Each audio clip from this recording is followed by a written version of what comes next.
All right, live once again.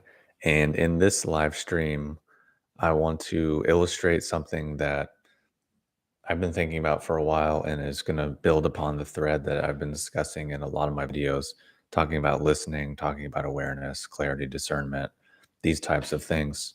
So I'm going to share the idea, share the concept, share the exercise first, so that if you're short on time or you don't care to listen to all the further examples or exercises through that, then you can just get the meat of it and tune out, because I know some people are just kind of like, don't want to sit here and listen to me ramble for an hour. So the concept and the principle is to understand and start looking at how we use the same words, but of course our meaning can be very different, because with every word we have, we tend to kind of function in some ways like Pavlov's dog, to tie back into that concept. Meaning, we see a word, we see an image, we see we interact with a concept, and already a whole bunch of reactions go off inside of us. Those reactions are usually based in our past experience that we've then associated or anchored to that word or to that symbol. And then, depending on what our preferred perceptual filter is, based on our constitutional leaning, because the idea there is that within, so let's say, Chinese medicine, we each have an elemental leaning, which means we each have a lens through which we tend to prefer to sort events through. We have a primary driver of our personality that most of our personality is kind of shaped around. And that tends to be our default mode, our default response that we process things through. And then that is going to be based on really like four basic emotions, usually things related to anger, frustration, resentment from, let's say, the liver, or things related to worry or excessive rumination with the spleen, or something related to fear. But usually it's the kidneys and the liver. So it's something either fear or anger. That's what drives a lot of people, and tends to be the preferred lenses, which that's a really simplified mechanical way of looking at it, which at first glance might seem too simple. And when I first encountered it, I was like, no, no, no, no, that's not me. That's not, no, I'm more complicated than that. These things that I experience and I think, they're not simply these things. But over the time of going through and reflecting and looking at what was actually behind and what was actually associated with these things, I realized, like, yeah, the vast majority of the time, then this is what's driving a lot of our behavior, a lot of our actions. So that's something that's part of the context that I wanted to set. So getting back to the main thread, we use the same words oftentimes, but our meaning can be completely different, completely unrelated. And I could give really a million examples of this. And it's something that, once you really key into it and once you start to have that awareness, it can be very useful, very helpful, and can help to improve a lot of communication and help you have a lot more clarity within yourself to realize what you're doing, why you're doing it, and what you're actually hoping to get out of it.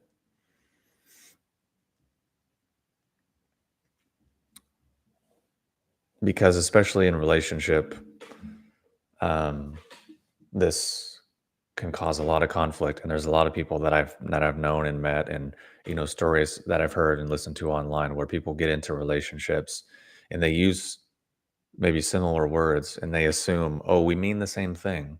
But then when they actually get into the nitty gritty of it, they realize they were using the same words, but they actually meant very different things. They had very different assumptions. So that's one application, of course, but within ourselves, when we are communicating with other people, and we can actually start to listen and ascertain, well, okay, we're using the same words, but like, what are the experiences? What are the emotional qualities? What are the data points that they have from their life that they are putting into the meaning of that word? And do those match mine? Are they similar? Are they different? Are they completely contradictory, or whatever, fill in the blank? And this can be very useful. And then, especially on a personal level with yourself, And it's something I do and have practiced for many years. And just as a caveat, this isn't something that is just one and done. This is like a constant something you install that just will start to run and hopefully help your brain work more efficiently and more effectively.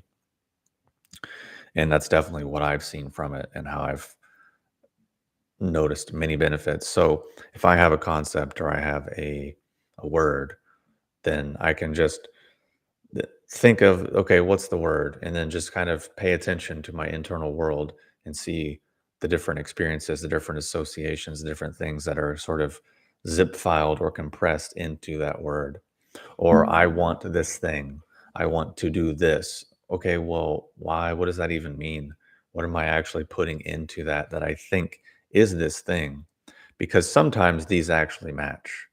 And then oftentimes they really maybe don't. Or you realize, I think I'm doing this thing because I want this. But in actuality, that one thing that I think I'm going to get from this, I could actually get more efficiently from a different thing. And I think for people who deal with, say, addictions or emotional compulsions, this is a very helpful thing to look at. Well, what am I actually think I'm getting from this thing? Like, for example, really common one. Let's say guys are addicted to porn, which is a very common thing in the modern world, right? So on the surface, it could seem just very, you know, oh, they're just perverts, they're disgusting, and they're just want to masturbate and they do all these things. Okay, that's maybe for sure part of it, but maybe what's actually driving it is a, an actual desire for connection. Like, meaning maybe what's so tied up and distorted in that thing is the fact that maybe it has nothing to do with sex. Maybe they actually just want some comfort, nourishing, supportive, safe feeling connection from a woman or from a female or whatever they happen to be interested in. But then because their environment or because their behavior or their situation doesn't provide that, now they're trying to fill it through some very distorted thing, which obviously these things will never line up and be harmonious. So it will just constantly cause internal dissipation. It will cause internal conflict. It will cause internal stress and turmoil and all these things versus a guy who literally just is looking at it in a completely, you know, mechanistic, animalistic way where it's just like, I'm hungry, so I'm eating. It still might be harmful, but it might be harmful in a very different way and even maybe to a lesser degree. So then this is where it can become very confusing very quickly and where discernment and reflection and all these things can become very useful to actually see what's actually going on. And that's just an example of a bad behavior of something that's particularly not healthy or useful or constructive for an individual, but maybe why they're doing it isn't actually why they think they're doing it and where they are actually using it to fulfill some other need. So we could go through a million different examples of how this is the case. But the point is that coming back to realizing the fact that we oftentimes use the same words, but our meaning can be very different. So the question is, what does that word actually mean for that person, and how are they actually using it? And then I think, again, this is a principle and a concept that causes a lot of conflict between people, and then can be a very great tool for each individual for developing understanding and listening. So now that's the general idea, that's the general concept, and that's how you can kind of integrate it with yourself and use it as something that could be beneficial or useful as an awareness or mindfulness exercise. So from here on out, I'm just going to go on random examples, or not actually, they're not random. They're specifically chosen examples to illustrate the concept further and demonstrate it in different context and add different things from my personal experience to sort of add color and context to it. So I'm going to do that by referencing an interaction that occurred on the last live stream and then some of the comments that came in about that. And then I'm going to share a couple of funny dating stories that happened months ago. Um, to illustrate kind of exactly what I mean. So I would say first, maybe I'll start with the dating stories because they're kind of funny. So I was chatting with this lady, and I communicated to her that I felt like she really wasn't too interested in me as a person. Like, she just asked me a couple questions to make sure I checked a couple boxes, and then was, like, super eager to meet up and being, like, pressuring me to meet up, like, multiple times a day being like, "So, when are we gonna meet up? So, why are you taking so long to plan this date? When are you gonna plan this date? What do you have planned for the date? Why aren't you planning the date?" Sending me the gifts of, like, different things, being like, "Oh my god, do you always take forever to plan a date?" And I'm just kinda like, well, on one hand, they do seem kind of interesting or cool, but we've only been talking or chatting, texting for a few days.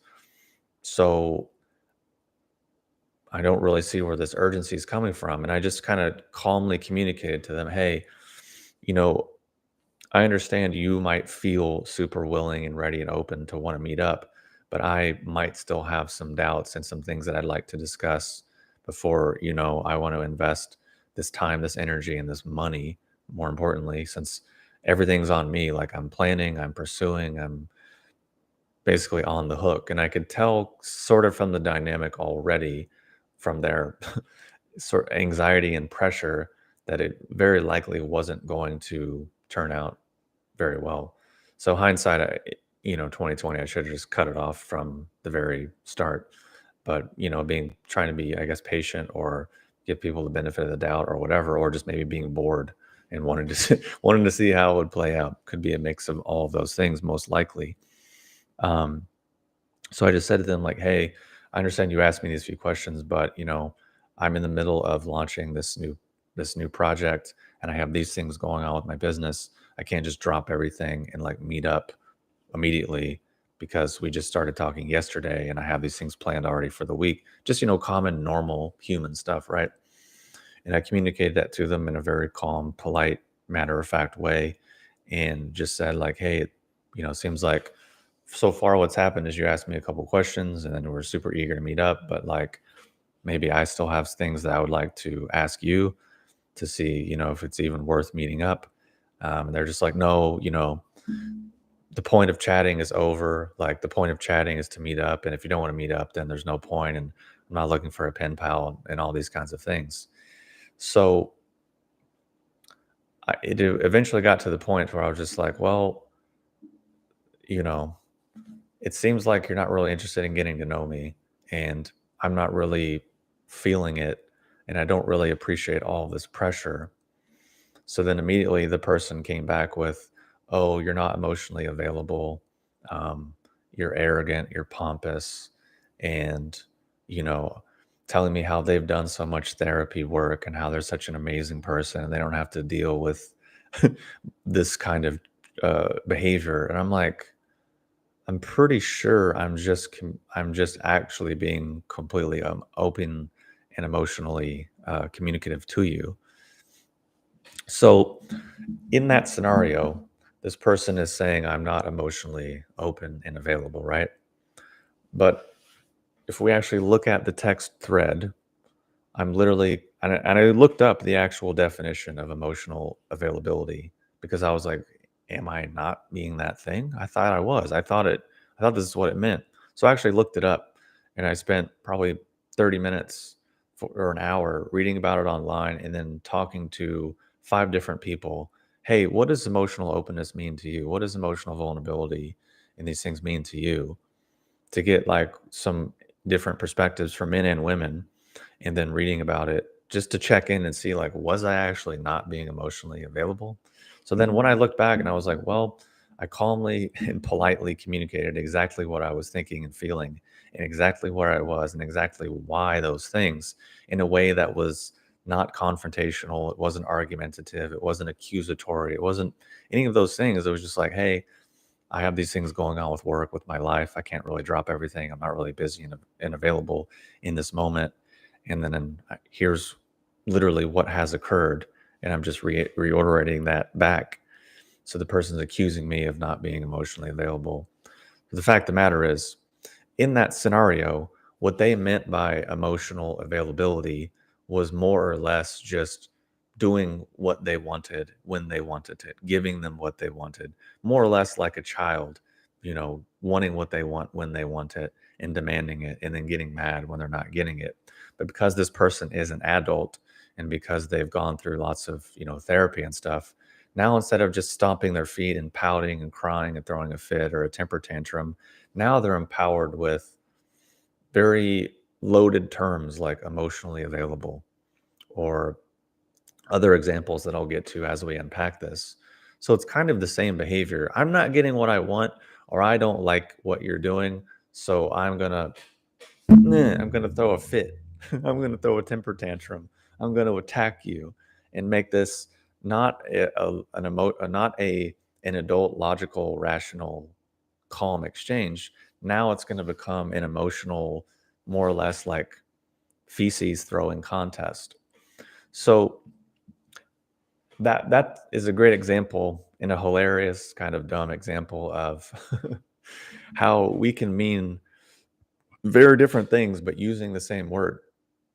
This lady thought emotional availability meant one thing, but then when I looked at my actual behavior, it actually matched the actual definitions of the terms. And then when I talked to 5 or so different people, it also matched their definitions and of the terms. So thereby I can conclude, okay, this is probably the scenario that occurred.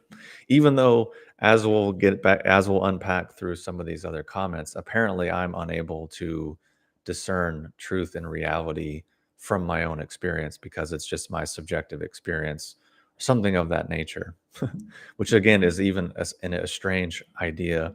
That's also basically the same thing as the example that I just gave is people using a word to mean something very different than what it actually means, and more or less using it as a way to put a stick in the spokes of someone else's bike, or basically emotionally coerce or emotionally manipulate or attack them, which is what we do as what we do as adults, or what I would say immature people do, or maybe all of us do it when we're feeling stressed or we're feeling emotionally irritated. Then we act out in that because we're sort of dropping back to a lower level of functioning, which, you know, it happens.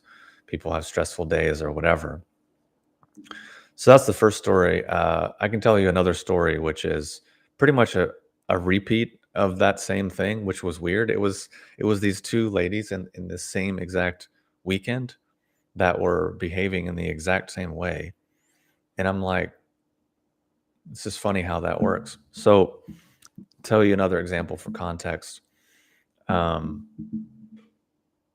Again, another lady wanting to chat and meet up like immediately. And I said, like, hey, I don't think I'm 99% sure that's not going to be possible because here's the three things that I have going on that I'm doing right now. Here's exactly where I'm at. I don't think I'm going to be able to meet up with you on this night. But if anything changes, I'll let you know. But I'm telling you 99%. And again, in hindsight, I should have just said 100% no, absolutely not. There's no way this can happen. Um, but I'm thinking like, okay, well, there is a chance that um, I could basically, get these things done early and then be able to meet up. It's unlikely, but there's a chance that it could happen. So if you're so anxious and desperate to meet up there in that time frame, realistically, this is what I'm doing, and maybe there's a chance it will be done by this certain time and we'll be able to meet up, but probably not. That's exactly what I said, which was completely honest, transparent, forthright, accurate, everything. So then later in that day, this lady's like, "Oh, so what time are we meeting up later? Like, what are we gonna do? What's the plan? Have you planned the date yet?" And I was like, "Whoa, what do you mean? I told you this is what I have going on, and we're probably not going to be able to meet up on this day. I never committed. I never verbally said anything." And they're like, "Oh, well, that's strange because I remember you did say this." And I'm like, "I mean, look at the text thread. I literally never did." Um, So then, of course, later in that day, they're like, "Okay, so I just need to know, what's the deal? What's the plan? What's going on? Why are you giving me the fade? Why are you doing this thing?" And I was like, "Dude, number one, I'm not giving you fade. I'm like literally texting you back in between, breaks and what I'm doing." And they're like, "Oh, well, you're such a poor communicator. You're not emotionally available. You're just a dishonest person, and I'm so disappointed in your behavior." And I'm like, um, so me responding to your messages, telling you exactly where I'm at, what I'm doing, why I'm doing it, and being completely honest, transparent, straightforward with you is somehow me being the opposite. Um, so I'm like, this is very confusing. Um, so it was funny, those two interactions in kind of the same weekend. So then come to find out, the lady was like, "Well, okay, so like it's my birthday this weekend and all my friends canceled on me and I don't have my kids this weekend. And just as like this is I don't know when I'm going to be able to have another night to myself and I really want to meet up tonight. And it's just I'm just so disappointed in you because you're so bad at communicating and you just didn't you were going to be honest and blah blah blah." And I'm like, "Okay, so you're just telling me this situation has nothing to do with me. You have all this other emotional stuff which has literally nothing to do with me, and you're not actually interested in me as a person. You just feel all this anxiety and panic, and you just need someone." And to me, I'm reading between the lines of like single mom, all these other things. They probably just want to get laid because that's a thing. I know it's rude to say or whatever, but it's a real thing. Because the thing is that the situation was reversed and it was a guy engaging that behavior, pretty much every female would be like, "Oh, it's just obvious they want to get laid." Or they would be completely turned off by their desperation and neediness. But the fact that I'm a guy and I'm in that scenario, I'm somehow an asshole, but it's the exact same dynamics. Um, so I just reiterated that to the person. I just said, "Hey, it seems like not really interested in me. It seems like you have all this other stuff going on. Like, I'm sorry that I can't fulfill the need, but like, I don't want to stand in your way because you have all these other things going on. So maybe it's better that you just go find someone else who can, be what you're looking for." And then that was that. And then again, like a few hours later, it's like, "Oh my God, so are we meeting up or not? Like, I'm so disappointed in you. Like, I thought, you said you were an honest person and all these things, and you're a shitty communicator." I'm like, "Okay, like, we're done. Never mind." So just so those two stories, I just told them because they're funny, and I think they illustrate how people use these words in a way which, number one, isn't what they actually mean. And number two is functionally speaking, just an emotional attack or coercion on the other person. Eh, So that was really a part of the theme of what I was saying in the live stream. And then coincidentally, someone popped on and did exactly that, which was kind of funny. And then coincidentally, some of the other comments that people posted were also exactly that, which is also funny.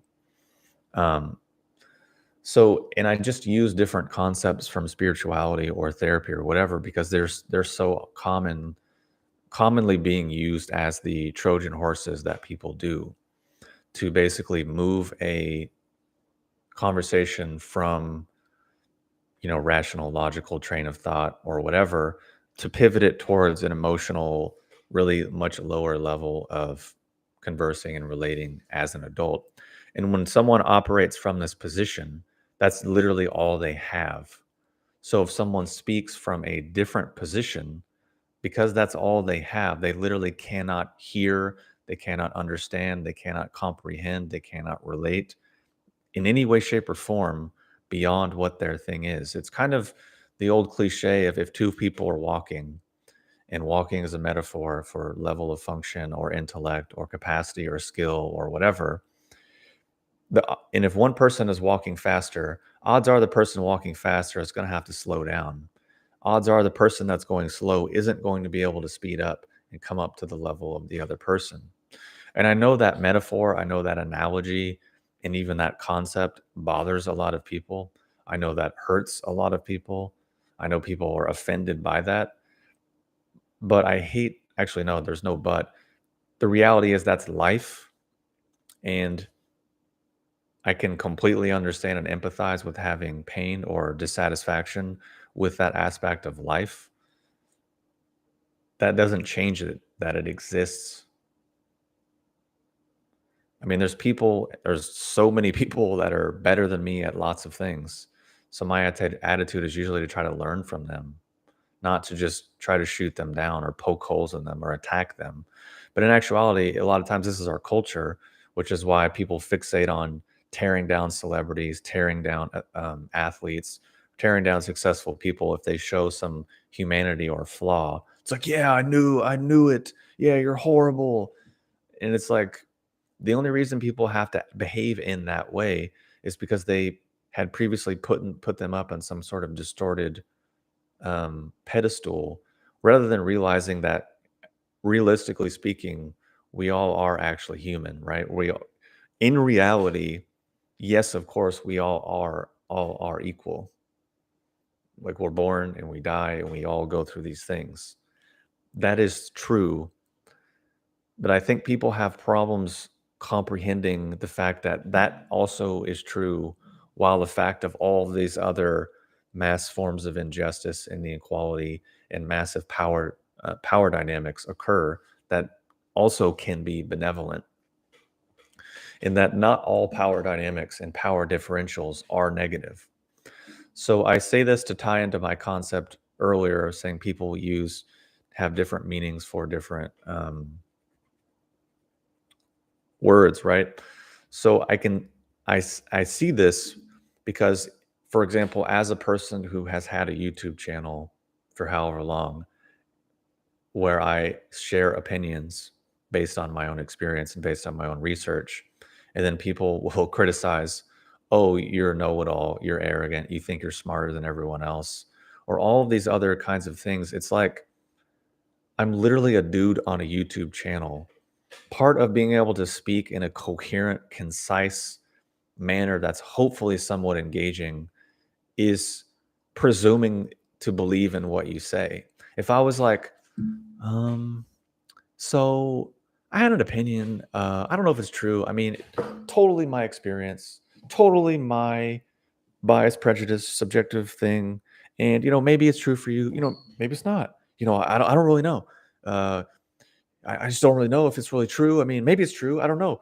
But I'm on YouTube, and I just want to share it with you today in this video. Maybe it's true. I don't know. It's just my experience, and maybe for you it's not true, and it's just my experience, and I'm just on YouTube today to share the video and share what my thoughts and my experiences. So yeah, that's why I'm on YouTube today. Uh, yeah, life is interesting. We're all amazing, beautiful people. Yeah, everyone's perfect already. Everything in life is perfect already. And God loves us, Jesus loves us, and everything's perfect. So yeah, I'm just on YouTube to tell you about all the things in my life that are not perfect and hurtful, but everything's perfect and everything's fine.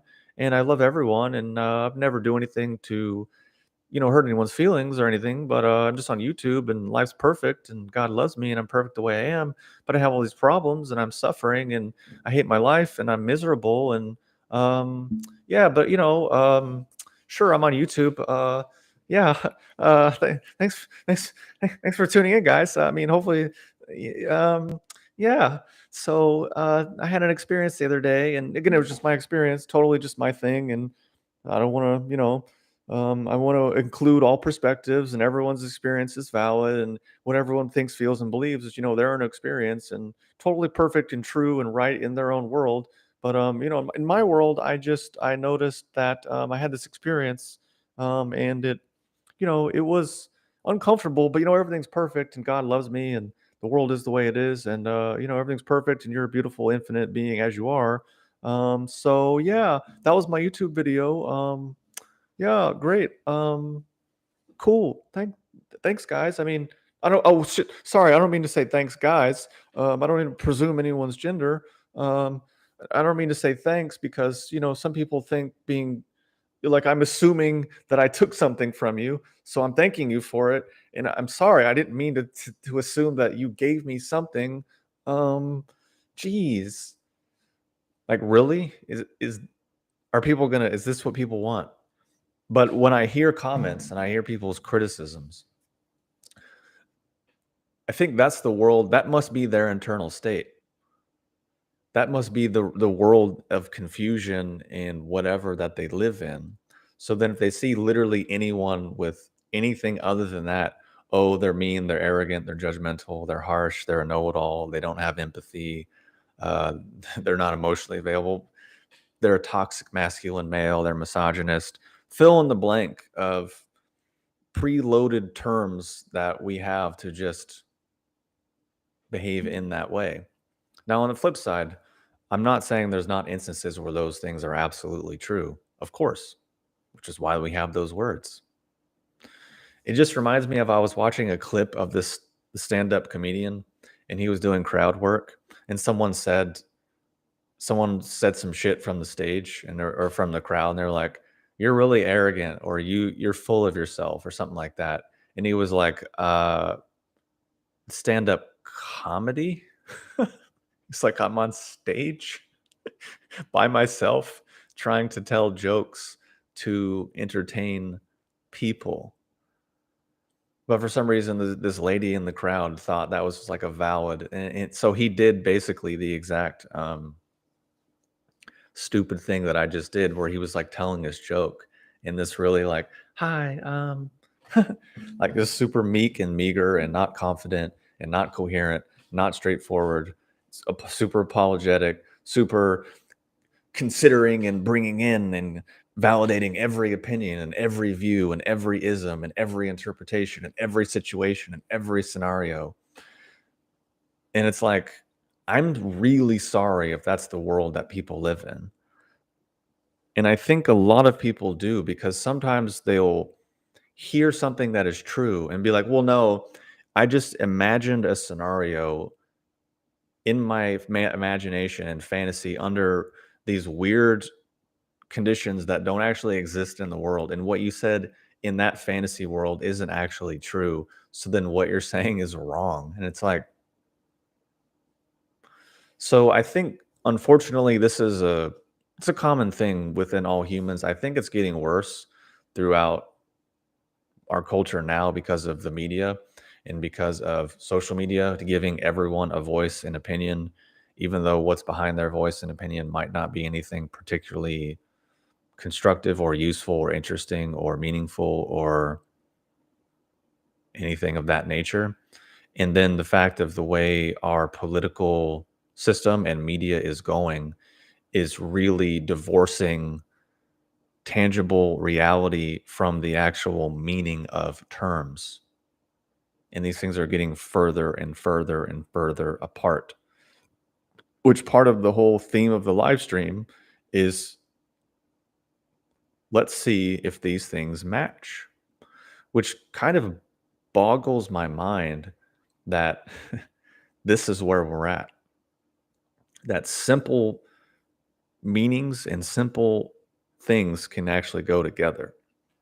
So yeah, that was a bit of a rant, bit of a tangent. So these, I've already said the dating stories to illustrate the point. So now, yeah, so the live stream, this like interaction with this person who, and this for context, it wasn't the first time they just popped on a live stream at the end and just started saying really non sequitur, unrelated things that they hadn't spent any time actually understanding or hearing or listening, but they're just interjecting really strong opinions.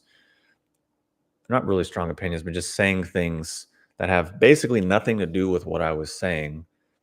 So it's almost like if you had a conversation with a friend and then someone else just showed up and just started interrupting and, you know, saying different things and then accusing you of things that had absolutely nothing to do with anything that was going on at all. So that's part of it. So I will admit publicly here on September 14th at 9:37 a.m., I want to come clean and come out to the world and share with the world from this deep place of vulnerability that yes, I was in fact annoyed by this person and I did in fact block them from my channel. I feel just such a weight lifted off my shoulder to share this profound emotional vulnerability with everyone in the world because yes, I was annoyed because I do have feelings and I am a human being. Why was I annoyed? Number one, because I find emotional coercion and passive aggressive comments to be annoying. Number two, I find saying things without a lack of understanding to be annoying.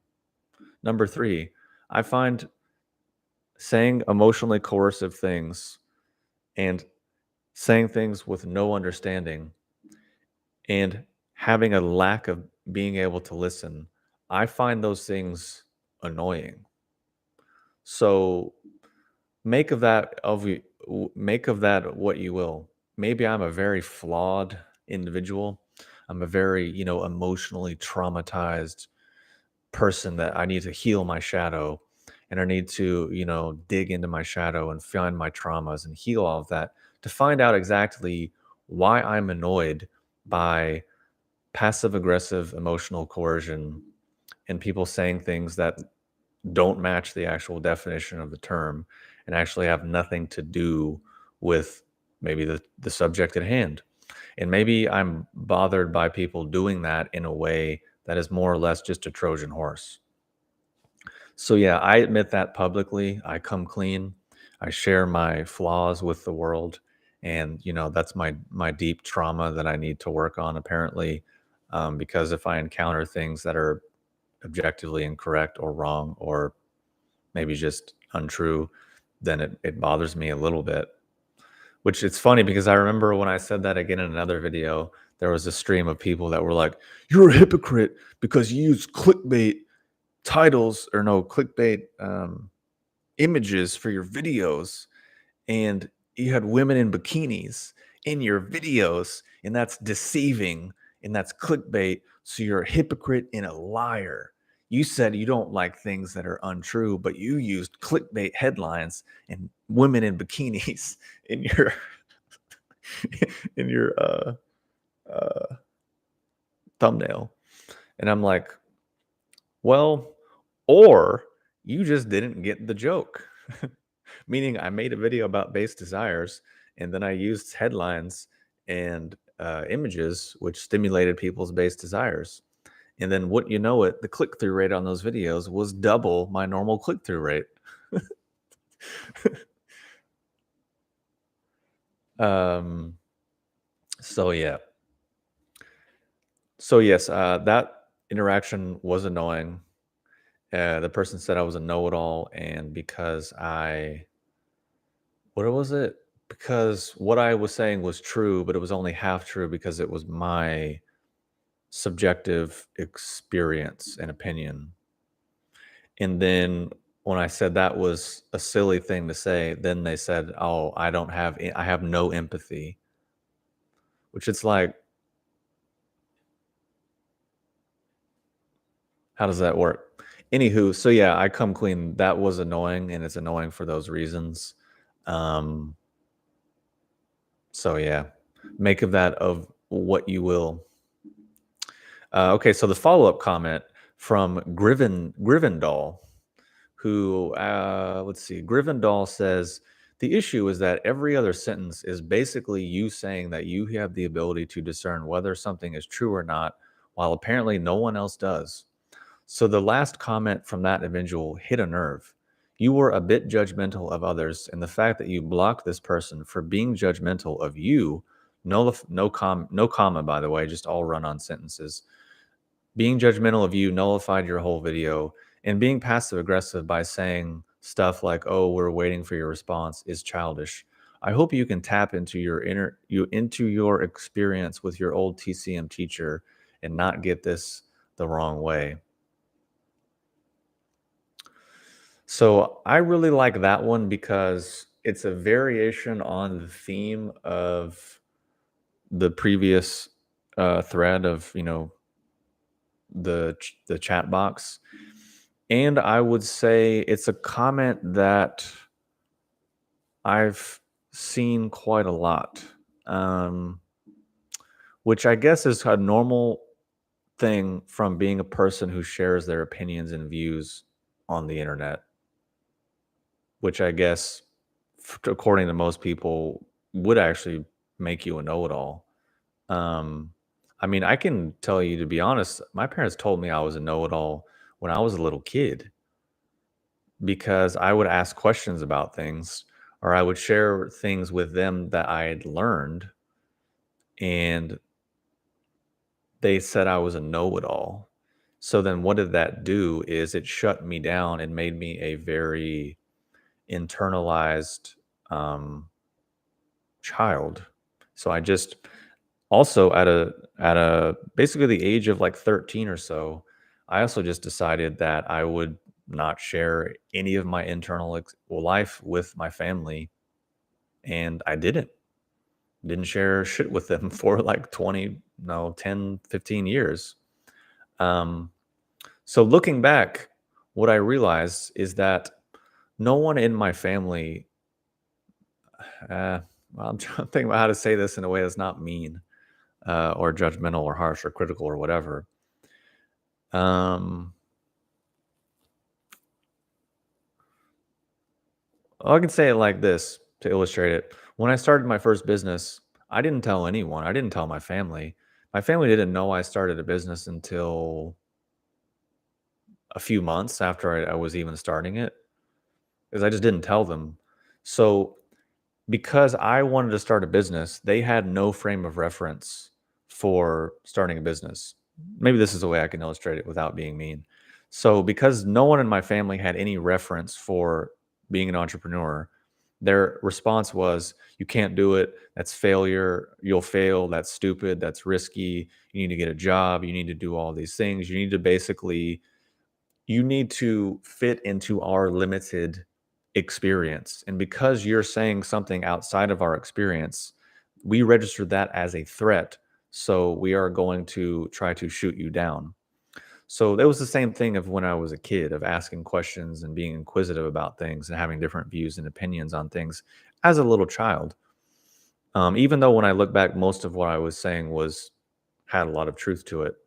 Um, it's just they didn't want to hear it because it was outside of their little box. So what's their response?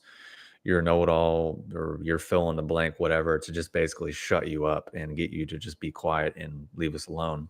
So when I started a business, I knew that that was the mechanic. I knew that was going to be the response. So I just said, "Hey, I'm not even going to mention it. I'm just going to do what I'm going to do, and we're just not even going to really worry about it." Um, and that has basically continued to be true. And I can tell you that after having being an entrepreneur for nearly almost 20 years, my family has no idea what I'm doing, and they know I have a business, but they really don't know what it is or what I sell or why I'm even doing what I'm doing or any way, shape, or form. Why? Because it's outside of their experience, and they're not really interested in anything that's outside of that. So this is part of growing up in a small town, right? And come to find out, even people in big towns have the same idea. Even people who have many different diverse life experiences deal with this same degree of, just call it, closed mindedness. So, so yeah, people want to know why I find that annoying. There you go. There's my childhood trauma of, of why it's annoying. It's not annoying because, yeah, I mean, it's annoying. I would say it's annoying because the reality is it's just not true. Like, if I if I was an entrepreneur and I failed miserably, which, I mean, I did kind of the first time. Actually, no, I didn't really fail miserably. There was a lot of success to it. I did learn, It just wasn't. Yeah. So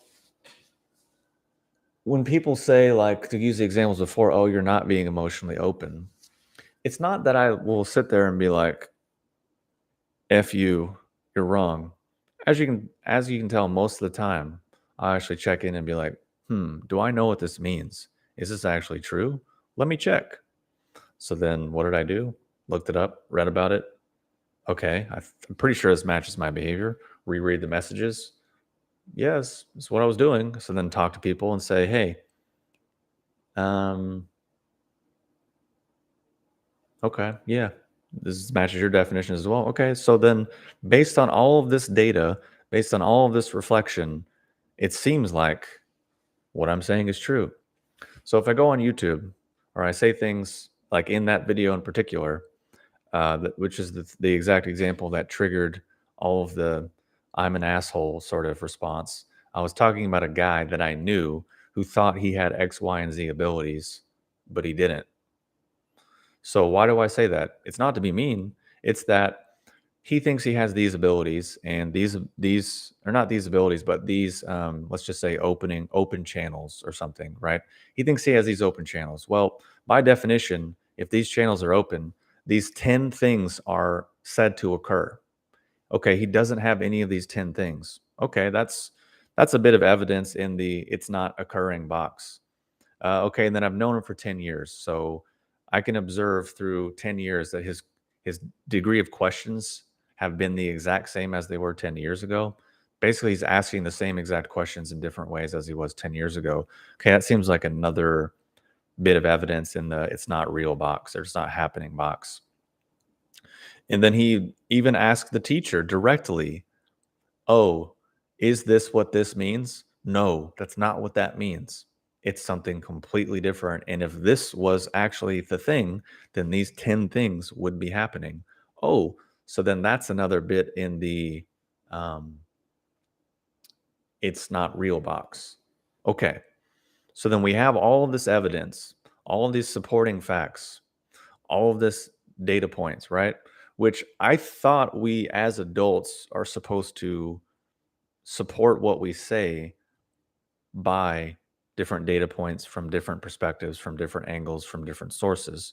And then from that position, we can know with a pretty high degree of accuracy, maybe not 100% complete absolute truth across every reality, across the entire universe, but at least a working, functional, outcome oriented thing. Because for me, that's usually the judge of something. Like if I think something about a person or I'm like, "Oh, they're probably this way," or whatever, and then their behavior over time validates that, then I think, "Okay, there's a pretty high degree of accuracy." Maybe it's not 100% perfect across every reality and every scenario. Maybe it's not the absolute only truth, but there's at least obviously a functional degree of usefulness to it. And I think in reality, that's the best we can do. Like if you're looking for absolute truth across every scenario and every situation and every interaction and everything in human life across all time, good. I mean, great. That sounds like a very noble endeavor, but personally speaking, I don't I don't find that to be very useful and I haven't found a lot that actually is in that category. So I just try to stick more to simple functional things that seem to be true and seem to produce results over time and seem to produce consistent results over time. So whether that means I'm a know-it-all or an asshole or judgmental or critical or harsh, okay, if these definitions and these intentions and outcomes is that if that's what that means to a person, then for sure, fine. Then I accept those charges 110%. I just think that that is part of being an adult and trying to actually exist in the world in a way that's efficient and effective. So maybe that's just where we all are a little bit different. And I don't, and I think that we as humans can arrive at functional, useful truths that can guide and inform our decisions in our process through life. Um, what are the 10 things you said should be occurring? it's not really worth going into because none of us are on this thing, but it's shit like being able to see into every plane of reality at all times, in any time, like being able to um, set things on fire with your mind, like crazy shit like that, um, is the degree of things that would classically be occurring if a person had X, Y, and Z in place. Um, See, this is also part of it. It's like it has nothing to do with eyes closed or open because if it's something that is so far beyond, like, yeah, never mind. I'm just not even going to go on the subject because it doesn't matter. It's not really related to what we're discussing or talking about.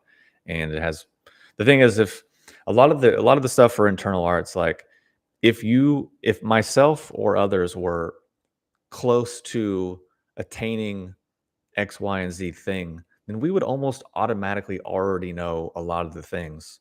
But because we don't know them, means we're not even remotely in the same ballpark as the thing.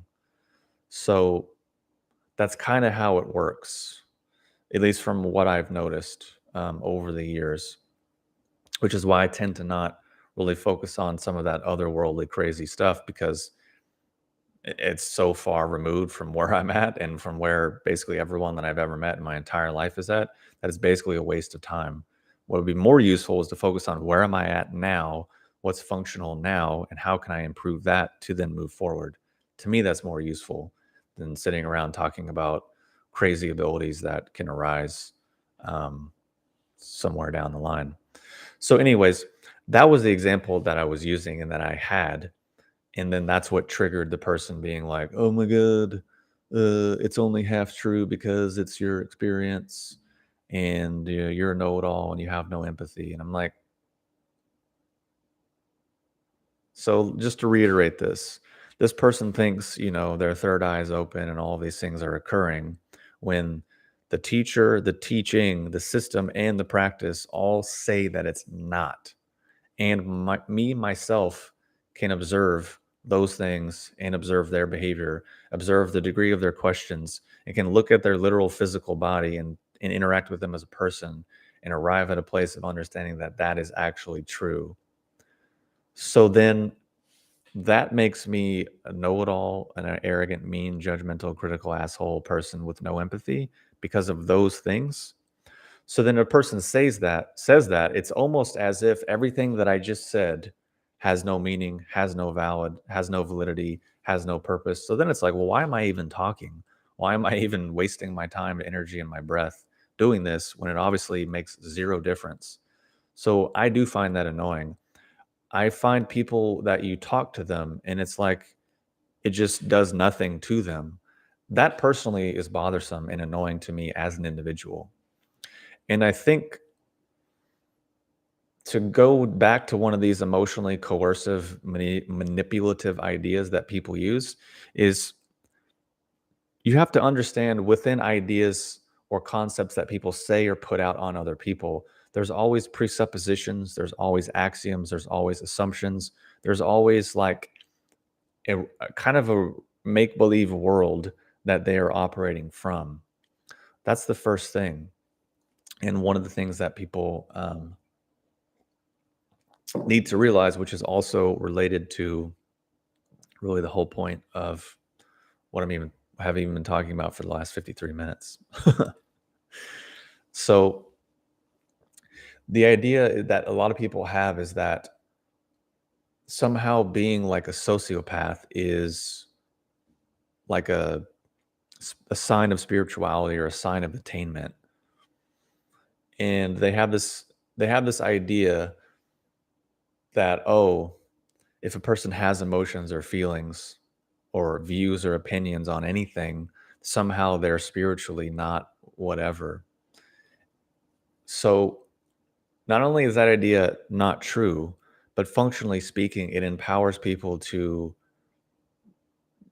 within themselves, more or less keep themselves stuck and manipulated and in a weak position and more or less ineffective.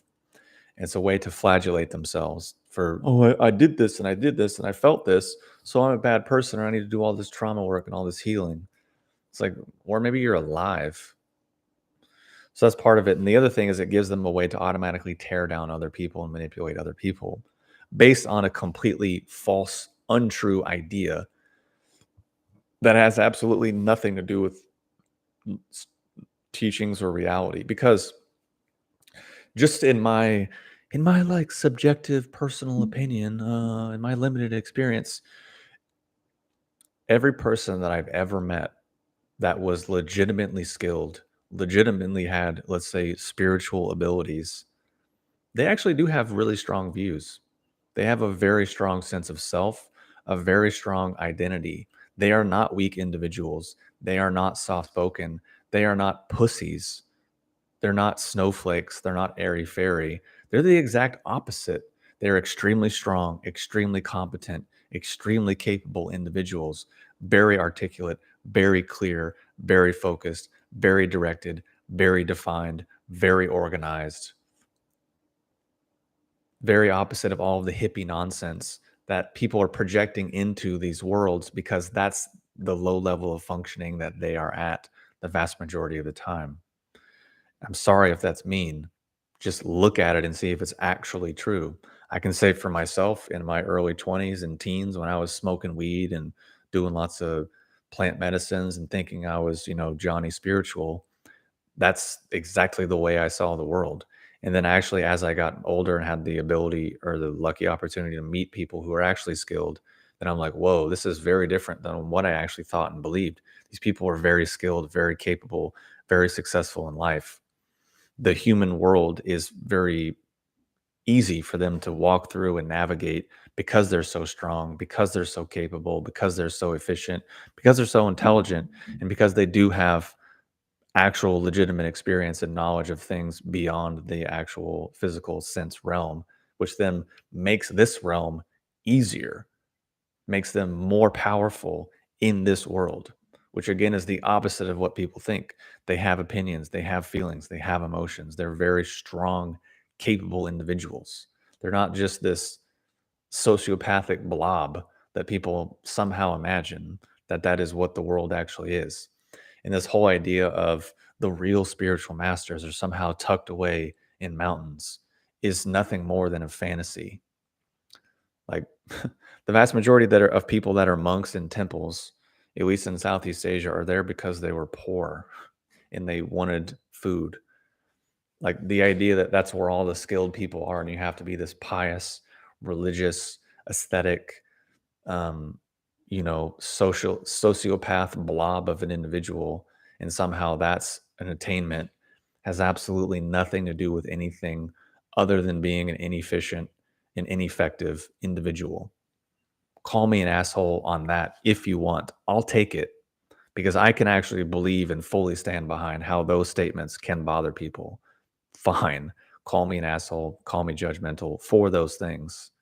I'll take it because I can see how that can be bothersome and that can hurt people. But the fact of the matter is, it doesn't change the fact that it's actually true in reality, in the reality that we can all look out into the world and perceive. Because let's say you had a leader, as an example, or someone in a position of power, and they showed up and they're like,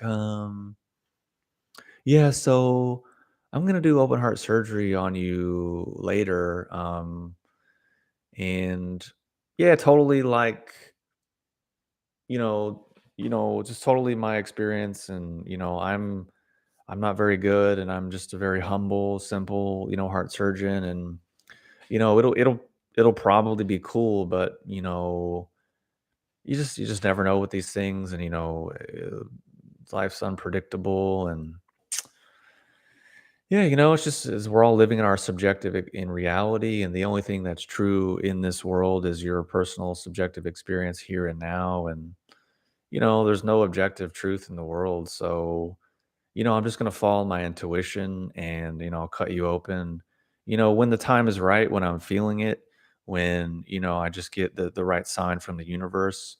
And I'm not going to procedure, structure, outline, knowledge, wisdom, forget all of that. I'm just going to go with the flow because, I'm like a high minded spiritual individual. And, yeah, it'll be probably be cool, right? I mean, totally. Like Is that going to inspire any degree of confidence or competency? Probably not. But for some reason, when people think, okay, now I'm going to get into the most profound, deepest, most impactful, influential, strongest dynamics that are literally shaping the physical world. And I'm going to do that by being this spaghetti noodle, flaccid person.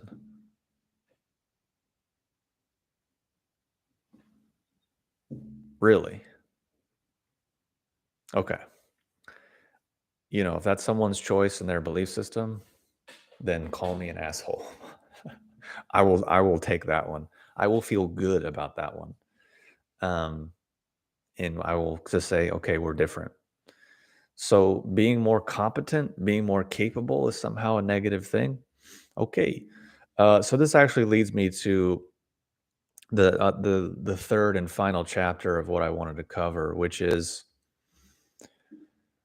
when we encounter things such as power or concepts such as being less emotional or concepts such as discipline, authority, or hierarchy. Or we encounter, let's say, an individual with a clear, somewhat clear train of thought expressing their opinion. What I've noticed in a lot of scenarios is that typically people assume very negative things. Like I can say, when I would speak on live streams or videos about being less emotional, automatically I sense people being like, "Ugh."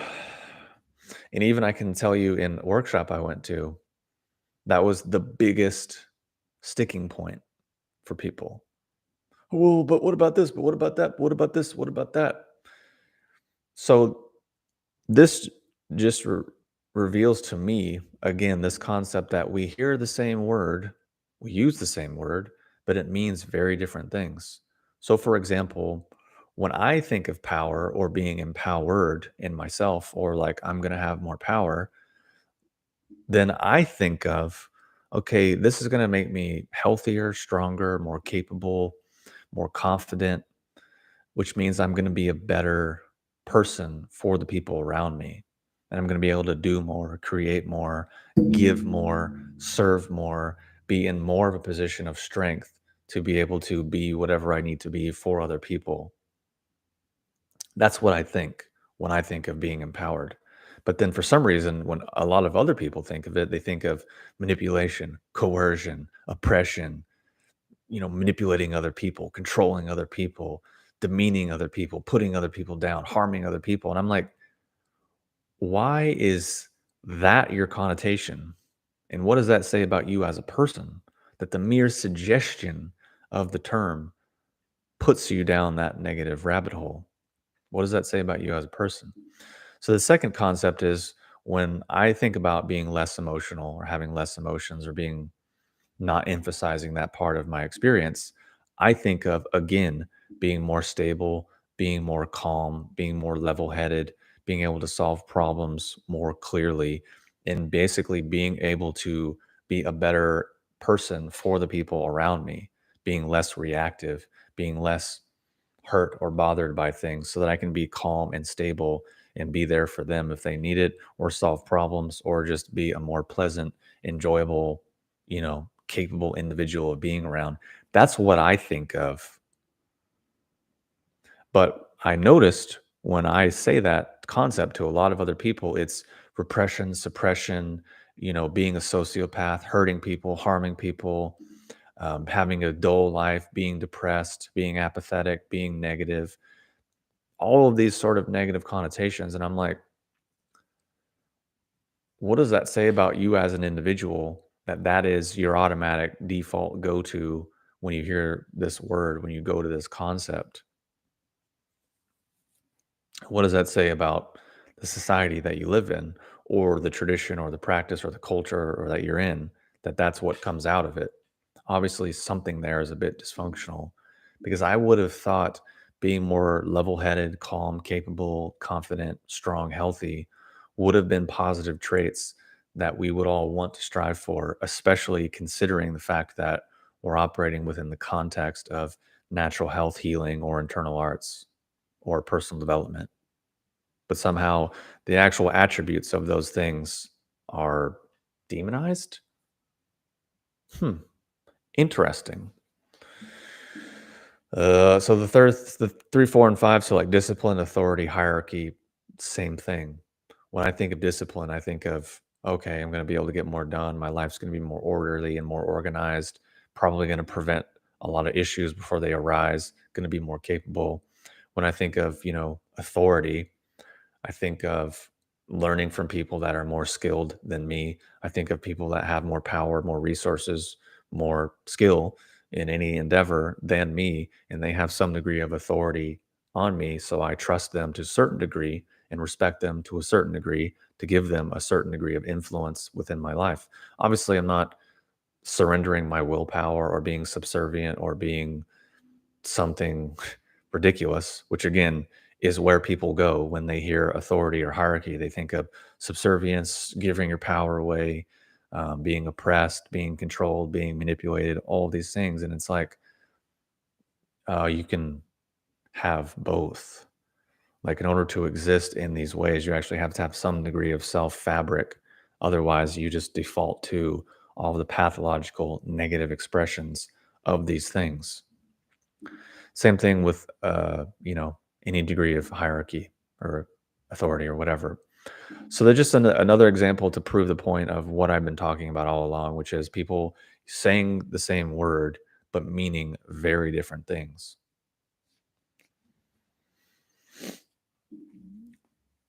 And it's a useful thought experiment within ourselves to see, like, what is our relationship to these various words, because especially the ones that I just went over have a very deep relationship with our base desires, which has a very deep relationship to our strength of self and sense of self, and are usually reflective of that. So when people say these triviality concepts of, like, oh, it's just your subjective truth, or talking basically coming back to, like, moral relativism is ultimately what they're saying.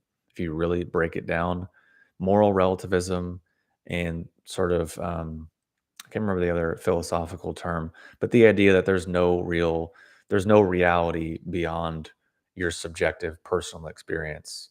But then also on the flip side, your subjective personal experience is also invalid because it's your subjective personal experience. So there's obviously truth to it, but that inherent contradiction, just like people who believe have this idea that, like, being a sociopath, meaning nothing bothers you in life and you somehow just glide through not feeling anything and not affected by anything. Somehow that's an attainment. But then they also beat themselves up for having feelings. But then they also tell themselves that feelings are beautiful and feelings are important and that, that's what makes us human. But then if I say have less emotions, now they're like, "Oh, wait, but we should have feelings, and if I don't have feelings and emotions, then now I'm less human." But also I believe that we shouldn't have feelings and emotions and not be bothered by anything because this kind of sociopath, numb, iced out, vacant, sleepy time, Eckhart Tolle kind of character is what I idealize as the peak state. So there's already so much contradiction and confusion and things within that.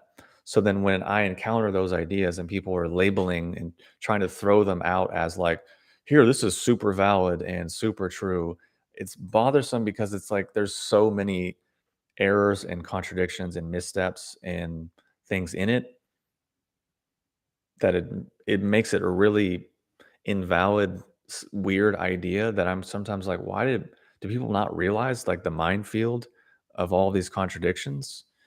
Like, how do you not realize that within yourself? Well, how do you not realize that is because of what I'm trying to point out in the last few videos of, like, starting to actually look at what you mean by certain words and then breaking it down and following it back to see what's actually going on there. And it's what I've been saying forever. It's like, on one hand, people will be like, follow your feelings, follow your emotions. But on the flip side, here's a bunch of negative, aggressive, stimulating imagery, videos, music, social media, news, media propaganda but then follow your feelings, follow your emotions. Like, this comes back to also having integrity. And that's what I was trying to talk about in that whole live stream. So that's why that is a bit bothersome and annoying. So getting back to the thing of my point of what I was saying is the truth of the matter of those concepts comes back to what I'm trying to point out, which is how we are relating with these aspects of our base desires. Because yes, subjectively, that is what's real for us. Meaning, as an example, if I say I want to have more power, for me, that means I want to be more capable, more confident, more competent. I want to be stronger, more stable, more solid so that I can be a better impact in the world and be a better person for the people around me. And I can create more and do more and be more in the world because I'm alive, because I think it's an opportunity and I would like to try and at least do something while I'm here. That's what I believe. That's that word means to me. But then for another person, power means, oh, manipulation, oppression, strength, hurting people. They assume all these negative, bad, pathological things. So when people say, "Oh, it's your subjective experience, your subjective reality," the truth is it's more so how you're relating to these aspects of your base desires and your own internal makeup. That's really what that is. It has nothing to do with like, "Oh, someone was an asshole and it bothered you," or "Oh, you watched a video of people dying and it bothered you. So the only reason it bothers you is because there's something within you." Like, and it's also not semantics. It's like it's really a lot more than semantics. It's not just, "Oh, you use this word, you use that word." It's not even like lack of nuance. I mean, yes, it's nuance, but it's actually taking it further and actually to look at what's actually behind it and what's actually the thing. Because the word, the nuance, the semantics, the perception, the model, the symbol are still just the symbol. It's not the actual thing which is behind it, which is what I'm trying to get at, which is the actual the real subjective reality of which that is actually driving things. Like the map is not the territory, the menu is not the meal. These kinds of things. And then yeah.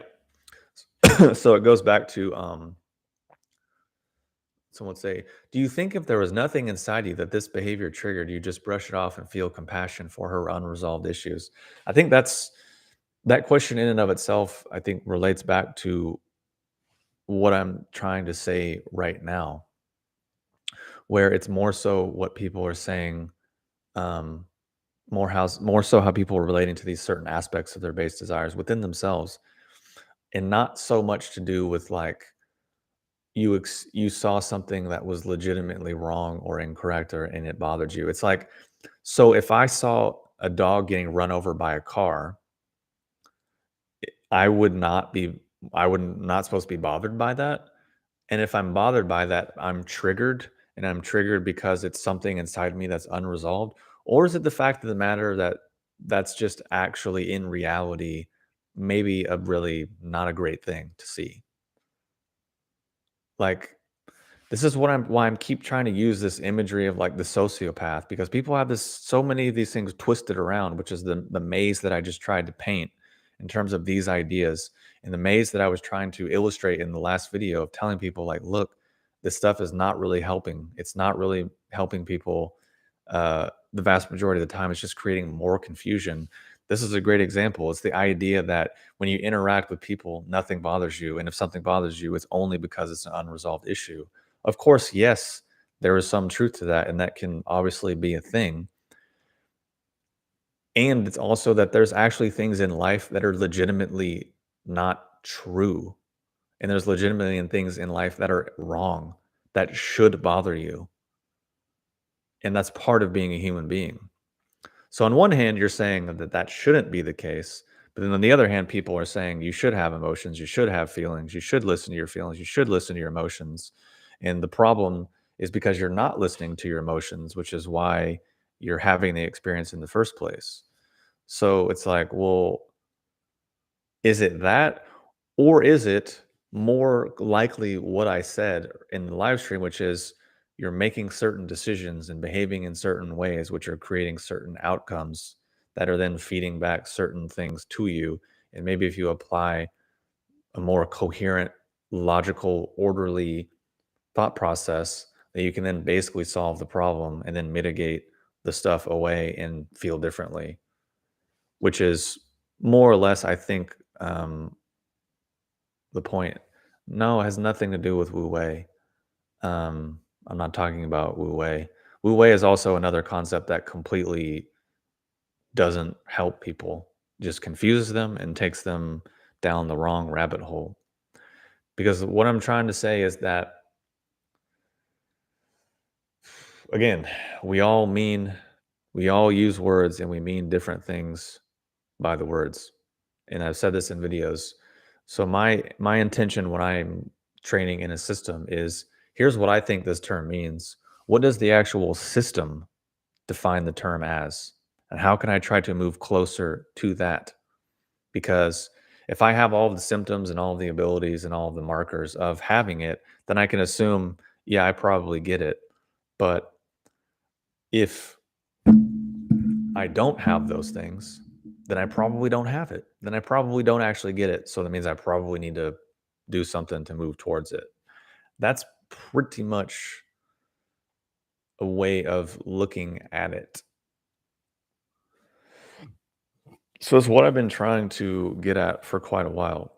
And I will say, um, I don't say these things to put anyone down. I don't say these things to be mean. I don't really care. If I wanted to just be mean to people, then I could just go troll on the internet. I could just get an anonymous account and just go troll people. And because, because I can be perceptive and can, see things, I could very easily say things that are extremely hurtful to people to be able to cut right to their emotional weak points and say things that are just so hurtful to them. I absolutely positively could do that if that's what I actually wanted to do. And I could just go to anonymous YouTube accounts and just do that. And you know what? I would be able to get out all of my meanness and I would be able to feel so good about my poor behavior with zero blowback, with zero accountability, with zero consequence. So because I don't do that, because I don't want to do that, because I never have done and I never will do, then because that's not my aim, that's not my intention, that's something that I in any way, shape, or form enjoy or feel good about at all. So that's not why I do or say things in this way. I can say that definitely in a caveat. In definitely years prior, I let annoyance and frustration and resentment really come through a little bit too much. So definitely things came out a bit more harsh than they needed to be, for sure. So yeah, that's on me, and of course, but it's also at the same time like it has nothing to do with unresolved issues. It's not like, oh, you need to process your trauma, your shadow. It's actually just I needed to make some lifestyle and behavior changes. That's it. I just needed to not go into certain situations. And if I did go into them, I just needed to behave a little bit differently. And then I needed to just accept that certain things are true and let go of a certain silly ideal that I was hanging on to. And pretty much all that stuff was done and went away. But it wasn't arrived through resolving unresolved shadow childhood trauma, plant medicines, da da da da da da. Da. It was just looking at the situation rationally, logically, looking at my own behavior from a kind of a critical judgmental point of view and being like, yeah, okay, here's what I need to change in order to prevent this outcome from occurring. Okay, I changed those things. Wow, that outcome's not occurring anymore. So wow, I don't have the anger and frustration anymore in the same degree. So okay, cool. So that's kind of what I'm trying to reiterate and get around to people is that having these different ideas are cool, and having a smattering of a little bit of philosophy from here, a little bit of philosophy from there, a little bit of philosophy from this, a little bit of that, a little bit of this, a little bit of that, da, da, da, da, da, da, doing a paper mache, modern art sort of painting where you're just throwing a bunch of stuff at the wall. That's definitely a way of doing things. I do not doubt that, and I fully support if that's someone's choice. My point is that that tends to come with it a lot of contradiction and a lot of confusion, and it tends to not make people very strong or capable. What makes people strong and capable is a coherent, ordered, structured, straightforward, linear, logical organization of thoughts and beliefs and actions that all tend to go together. So, what has been the theme of the live streams that I've been doing? Different ways of coming at the angle, or different angles and ways of coming at the subject to try to learn to develop orderly, structured, straightforward ways of thinking. And then throughout that process, I've given examples of the opposite, which the fact of the matter is that's a lot of the world. Um,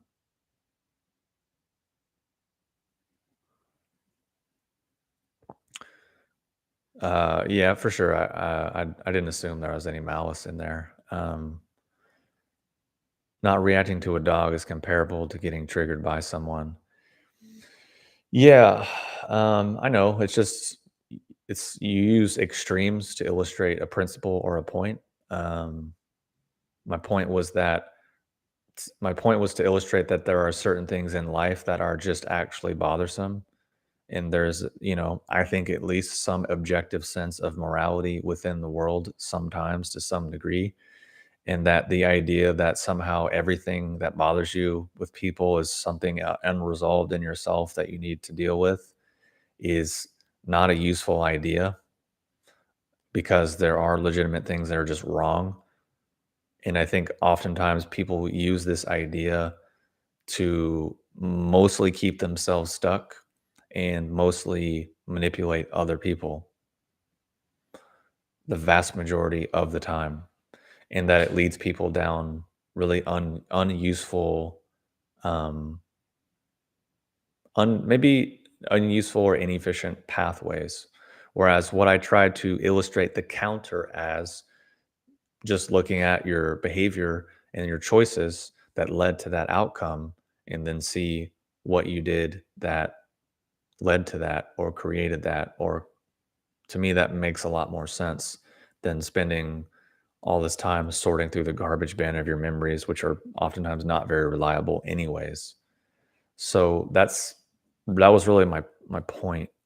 um, in the underlying idea again that a lot of people have is that they um, have this idea that somehow not being bothered by things, not being bothered by people is somehow like an attainment. Which again is why I keep using the image of the sociopath. And it might sound extreme. It might sound like, oh, that's an exaggeration, but just go out there and listen and interact with people and see if it's true. And I guarantee you, you will see it. It's there. It's in that world, and that's what people think and believe a lot of the time. But then it's also the same people that get bothered when I say, be less emotional, don't listen to your feelings. So that to me is a little bit, um,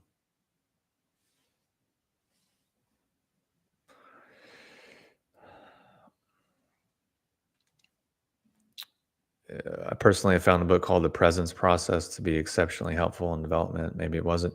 Yeah, I mean, like I said, it's your life. I'm just sharing my opinion, my experience, and I'm telling you why I think the way I think. Make of it what you will. Um, we're all adults. I assume you can, make your own decision. Um, it just also is like, maybe this is a better way to explain it, where people, like, I made videos saying certain amount of qigong is, I said it was fake or whatever these things, but then people will come on and be like, oh, I don't know, I did this 24 movement tai chi form and I felt better and it helped me. And it's like, yeah, I mean, I'm not saying it's completely useless. I'm just saying that probably if you did anything and you just move your body for 30 minutes and breathe deeply, you'd probably feel better. It doesn't even matter. You could just do free form dance, probably feel good. So my point is that doing that thing, sure, it has some whatever benefit, but number one, I wouldn't call it actual Tai Chi because it doesn't contain any of the actual principles or mechanics. And number two, it has less efficiency, less benefit than if you actually had the principles and mechanics. But people, I guess, for whatever reason, were like, "Well, no, no, no, no, I did it, and it helped me, and I felt better because of it. So what you're saying is wrong or it's not true." And I'm like, "Well, no, it's more so maybe just a spectrum of efficiency to where it's like maybe these." Well, it's also like people will comment and be like, "Oh, I did these spiritual things and it helped me because I learned this." And I'm like, "Well, to be honest, you could have learned that basic idea from a dozen other different things." And like, so that doesn't mean that this thing is great. It just means that there's one idea. And also the fact that that's all the good you can say about it is also a little bit indicative. It reminds me of like the iPhone 15. They're like, "It's got USB-C." So, like, you can use the same cable that you use to charge your other Apple devices. And I'm like, the fact that that's all you can say about it for this 800 the $800 device, this is the best thing you have to say is like, "It's got USB-C." It's like, "Yeah, but lots of other phones have had USB-C for a long time, and they don't even wanna use USB-C. They just got legally obligated to by the EU." So it just kinda reminds me of sometimes it's more so a matter of efficiency, and it's where are the metrics? Where are the guideposts? Where are the measuring posts? And I think in modern times, the measuring posts are just about on the floor, where people are like, "Oh, well, I did a Tai Chi form or I did a yoga class and like my arm tingled, so I felt my energy move." And I'm like, "Well, I mean, that's something." Or people go to like a Kundalini yoga class and they hyperventilate and overstimulate their nervous system. They're like, "Oh my god, I'm feeling I'm feeling Kundalini.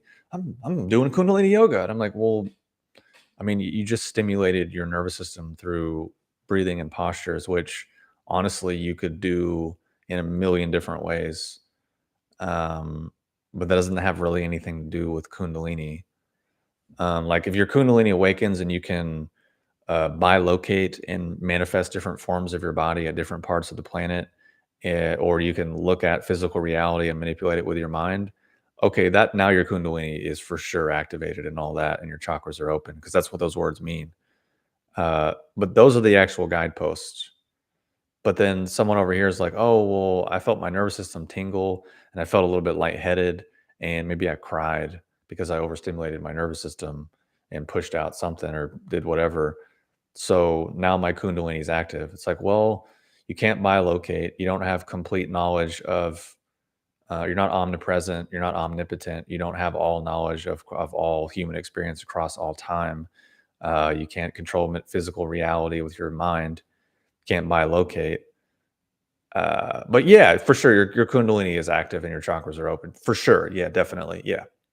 So I think that's really what I'm trying to say a lot of the time is that classically, traditionally, these are the way these terms are often defined, what they have meant throughout all of history.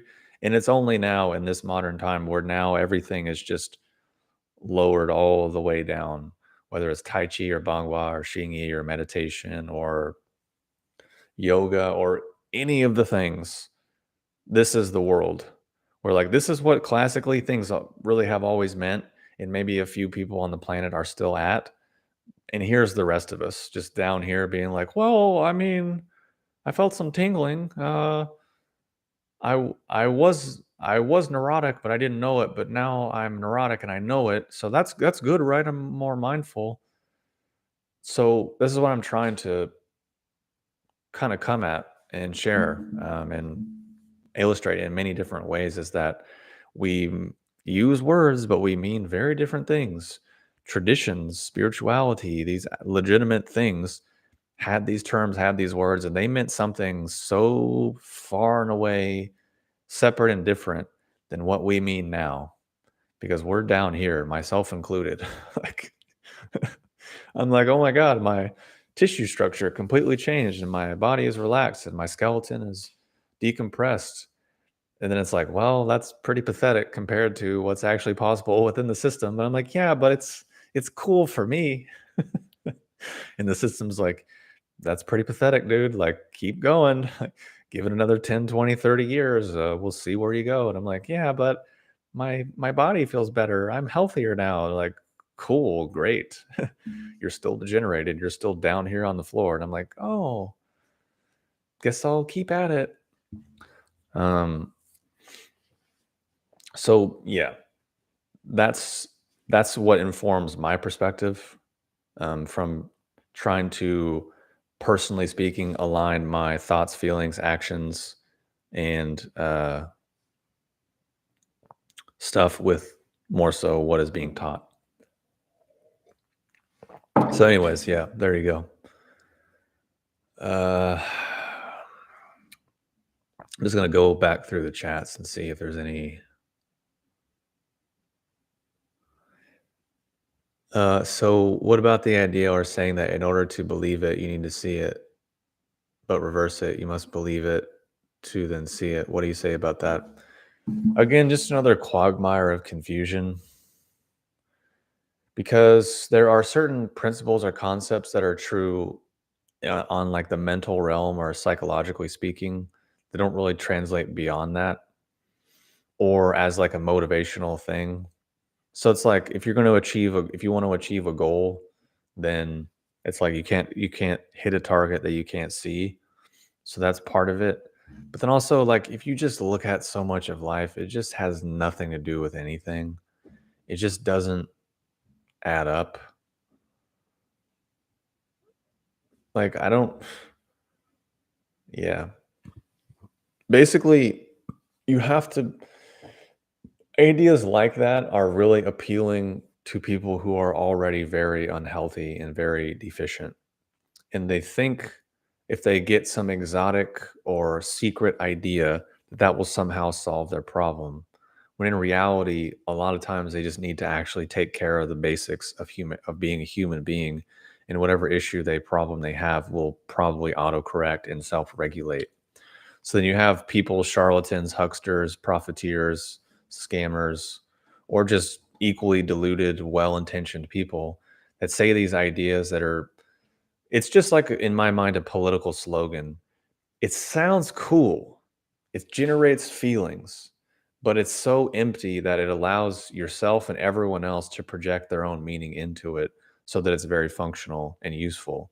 So 1,000 people can go to a workshop and spend $5,000 to learn about manifestation and how they have to believe it before they can see it and all these crazy things. And they'll get anecdotes of people doing it and whatever, and they'll pay all this money, and 1,000 people have 1,000 different interpretations, misinterpretations, and whatever. But the thing is, if you, like myself or another person, went on stage and were like, here's this term, here's exactly what it means. There is no other meaning. There is no other definition. There is no other application. This is what it is. This is what it means. If you don't have this, you are wrong. If you don't have this, you don't have the skill. If you don't have this, you are not at the level. If you don't have this, you need to work on these 10 things. If you do that and you approach it in that way, your viewership will plummet.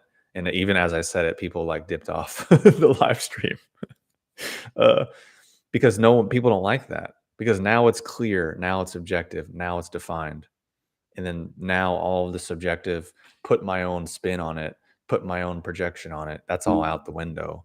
So that's why political slogans, marketing ideas, so many of these well-intentioned spiritual concepts or whatever personal development concepts are just exactly the same, which is why it's such a profitable industry. Because again, people that go to it typically not very healthy, not very vital. And if someone shows up that's going to come at them with structure, discipline, dedication, focus, and more importantly, scrutiny, they'll probably all bail immediately, because I think the vast majority of the time, people get into personal development and spirituality sort of endeavors because they want to pull over and kind of retire from life. They want to engage in a scenario where they're not under scrutiny, where there's no observable, tangible metrics for their skill level or their status, to where they can tell like anecdotes of like, oh my God, I felt my hand tingle. And they're like, oh my God, that's really amazing. Or I had a dream and I saw X, Y, and Z, or some spirit came to me, or I drank this tea and I felt connected to the ethereal realms and blah blah blah. And people are like, oh my God, wow, it's incredible. Everyone can just kind of project and share their own subjective delusion, right? But then the irony is that these are often people who also say, oh, it's your subjective experience. Oh, it's invalid because it's your subjective experience and blah blah blah blah. It's like, well, wait, you're so invested in your subjective experience. I wonder if that's a reason why these things tend to go together. So what I'm saying is people get into those arenas for those reasons a lot of the time. Because like let's say if that same person wanted to go play basketball, and basketball is a pretty tangible, it either goes in or it doesn't. That's it. You can shoot and it goes in or it doesn't. Pretty clear, pretty tangible, pretty observable across all metrics. So you could call that scrutiny, to where there's a form that's good, meaning, your elbows relatively lined up under the ball, it's not necessarily at like a crazy angle. Like there's a defined form, there's a structure, there's rules, there's all these parameters in place to judge whether or not you're doing it well. And there's all these metrics to measure whether you're good or not. And that's true across a lot of endeavors in life. Playing an instrument, or really whatever creative pursuit that someone might want to get into. There's usually these parameters, really these metrics. But then for some reason, people say, now I want to do the most difficult, advanced, powerful, impactful thing that a human being could possibly do. But I want to leave out all the scrutiny, all the parameters, all the hard work, all the dedication, all the focus, but mostly the scrutiny. Leave all that out so that I can just say whatever feels right to me, and then it's automatically okay because it's my experience or it's my whatever. And it's not necessarily based on the parameters, the guidelines, the structures, the units of measure of that actual system. Because the thing is, at least what I experienced and what I learned is when you actually get into real systems, all of those things are there. There's the parameters, there's the structure, there's the judgment, there's the scrutiny, there's the objectable, tangible measurements, there's the linear process that's mapped out. Number one, two, three, four, five, six, seven, eight, nine, 10. And depending on where you are, you're in one of these things. It's all mapped out, it's all orderly, it's all structured, it's all those things, which is the opposite of what people get into. So the fact is, if you go into these worlds, this is what you're going to encounter the vast majority of the time. Meaning, I don't want any scrutiny. How do I know that? Because as soon as I came into the world, into this arena with, having some parameters, having some boundaries, having some structure, having some clear definitions of terms, having, units of measure or whatever else, what I received back from, well, a lot of people were into it. A lot of people actually appreciated it, which is great. And then there was obviously a very small minority of people that are like turned it into an emotional thing. Like, oh, maybe these people that are doing visualization and imagination or have powers far beyond what you can conceive. And I'm like, okay, dude. So is that is that something that's in me that I need to resolve? Or is what that person's saying just completely ridiculous and untrue based on the mountain of data from the actual system that they're referring to? And does that make me an asshole for basically being like, well, the system, the teachers, the lineages, the tradition, the parameters, the guidelines, the structures, the rules, the everything that's in place over here says that what you're saying is actually not true.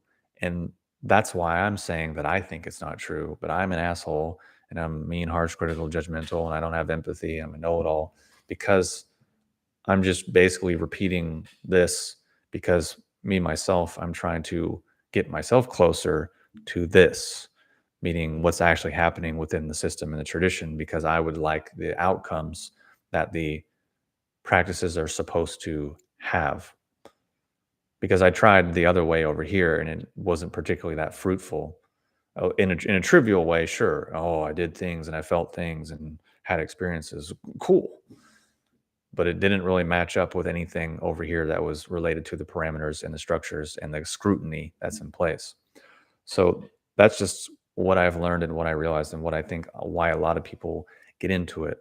People that are oftentimes chi deficient, blood deficient, to use Chinese medicine terms, and generally pretty lacking in vitality. Like I've never gone to any kind of like spiritual or new agey or healing kind of thing and been like, damn, these people are packing some chi. These people are these people got some vitality in this room. Like these are people that can get shit done. These are people that if you need a job done, if you need a problem solved, this is the crew you would want. That's never what I've thought. I've always thought like the opposite usually. So what does that say about being an effective human being in living your life? And then if you let's say you want to engage in something beyond just being a human being, you want to engage in something beyond, you know, this mundane world, wouldn't you think that's going to require even more juice, even more oomph, even more power, even more efficiency, even more actual potency? I would say so, which is why, possibly speaking, everyone that I've met that's actually really skilled is actually really fucking powerful and really strong and just a really effective individual.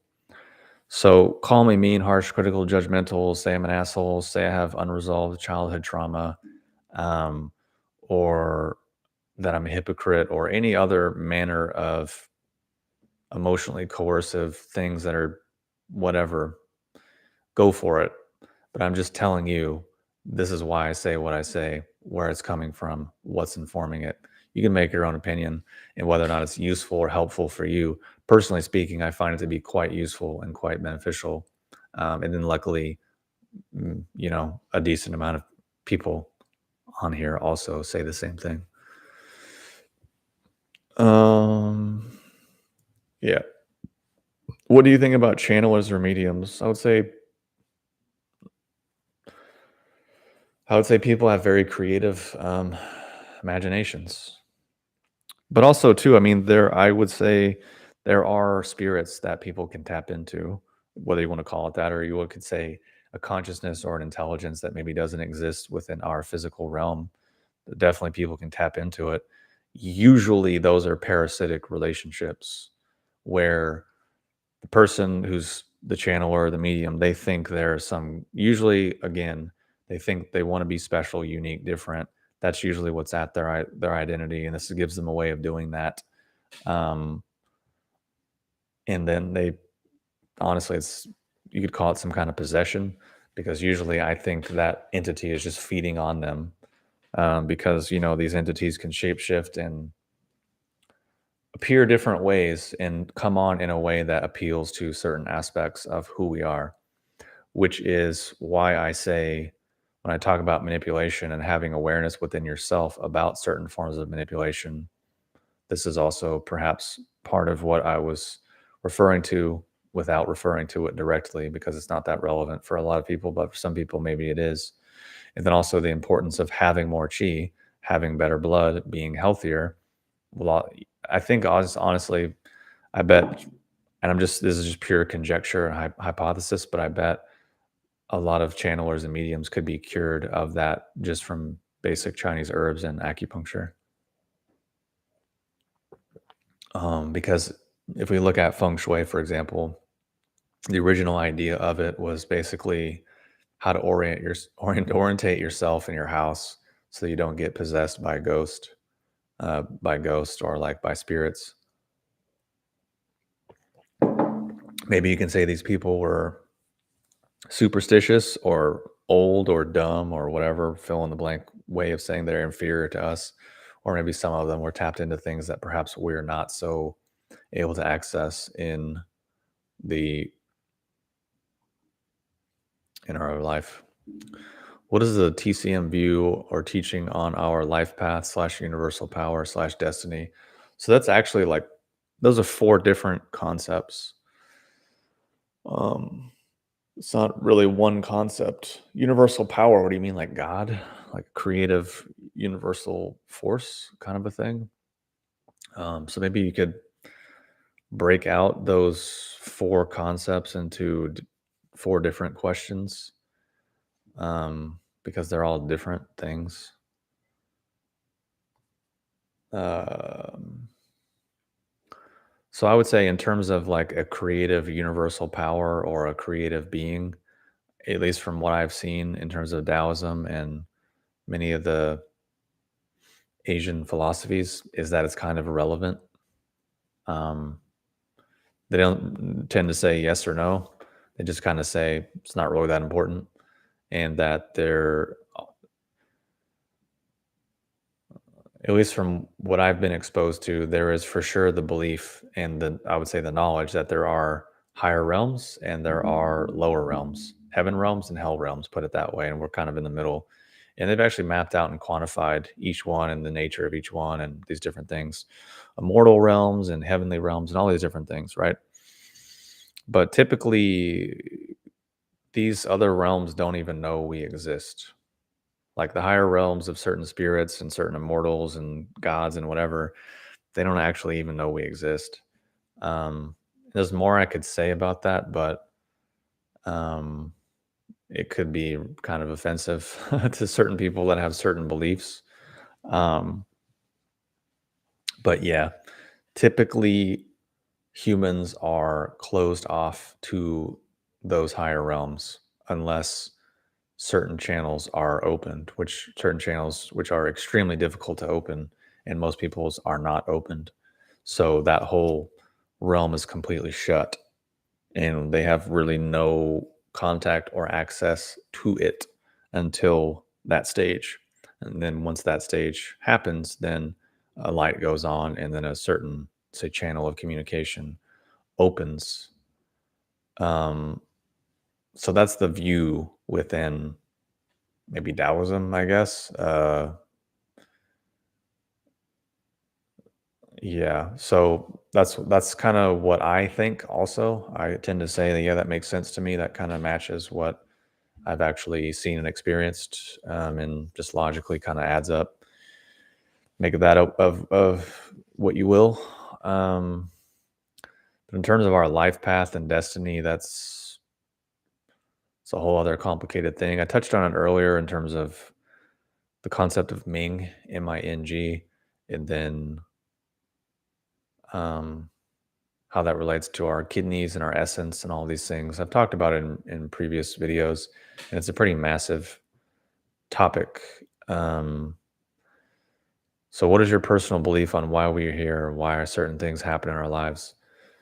I think there's levels of causation that we can understand, and there's levels of causation that we just can't understand unless we are a fully enlightened individual, which can perceive complete causation chains across all realms and all times, meaning omniscient and omnipotent.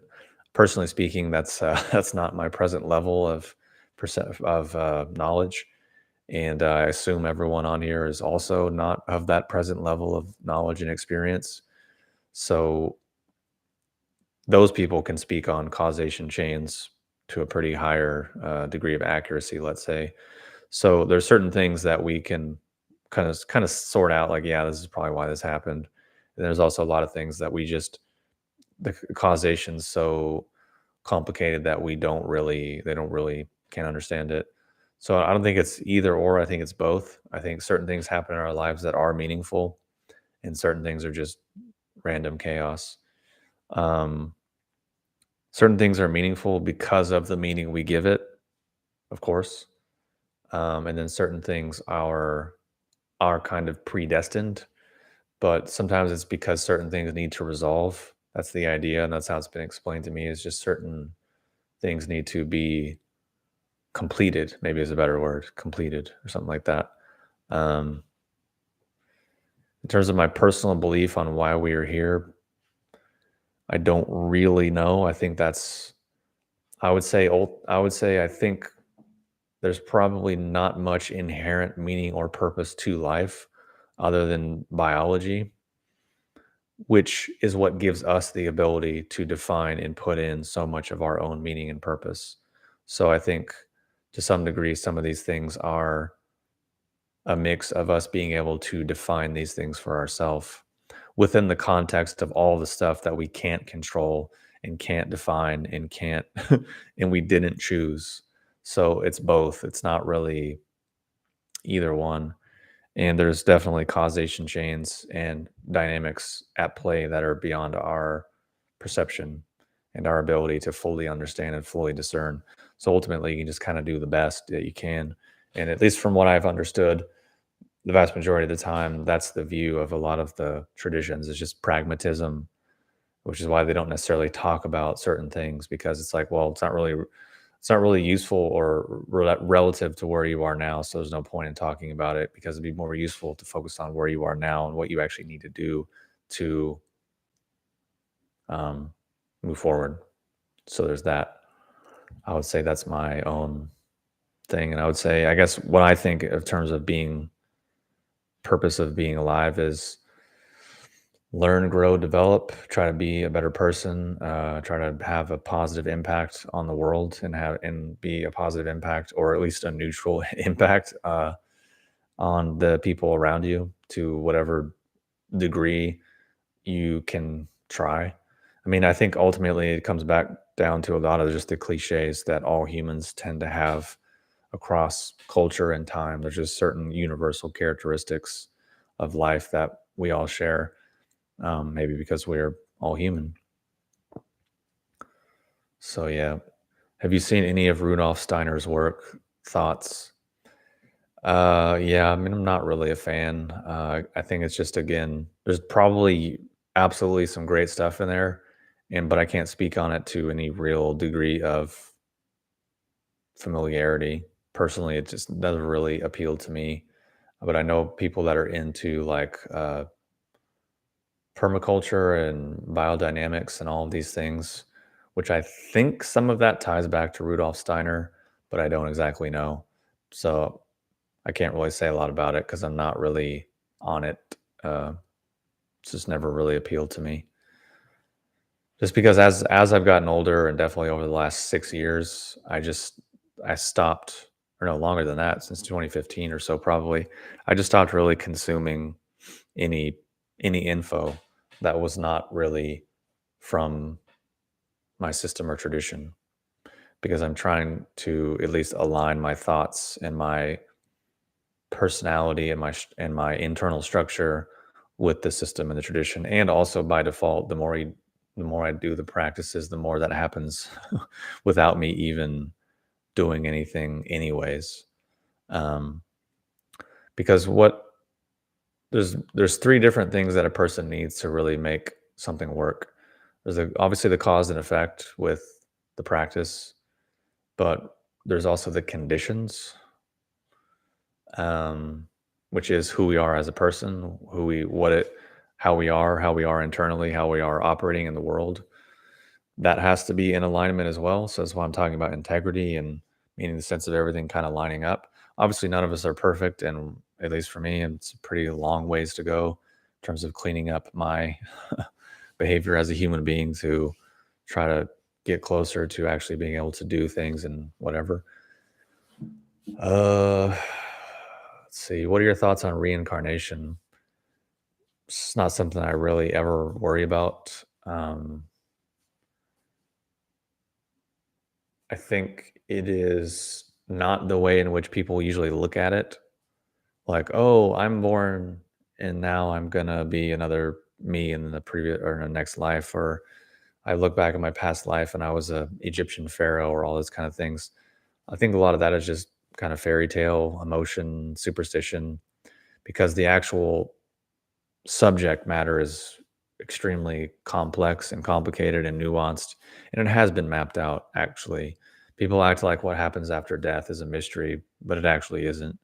According to these traditions, personally speaking, to me, it's a mystery because I don't have direct knowledge of it.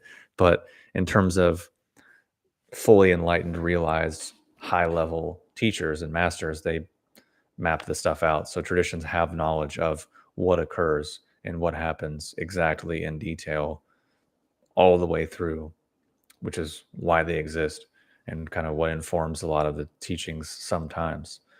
Um, but at least from what I've been told and from what I've been taught and my limited experience on that subject, I can just say that the way people understand it is pretty incorrect, and or not maybe incorrect, but just really, really, really, really oversimplified. And it just kind of where the rubber hits the road just kind of goes back to um, if you just look at all the moral guidelines from the religions and the traditions, just stick to those, and there you go. That's what I've heard taught. Is just like, don't worry about it. Just try to be a good person, whatever. And then, if you actually tap into those parts of whatever the process that are beyond this, then that stuff becomes a little more relevant. And then, yeah, becomes a whole thing. It's just another one of these things that's not relevant because I'm not at that level. And I don't think most people I encounter are at that level anyways. So it's just kind of like just mental fodder. Do you have any interest in metaphysics? I don't know what that actually means. Actually, metaphysics.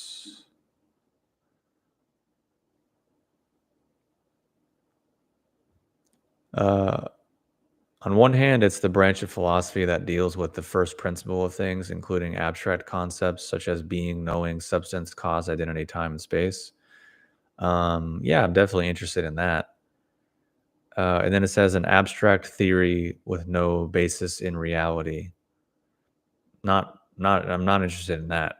So I'm not exactly sure which definition of metaphysics we're going with because it looks like it seems kind of contradictory. On one hand, it's trying to look at the first principle of things and understand being, knowing, substance, cause, identity, time, space, whatever.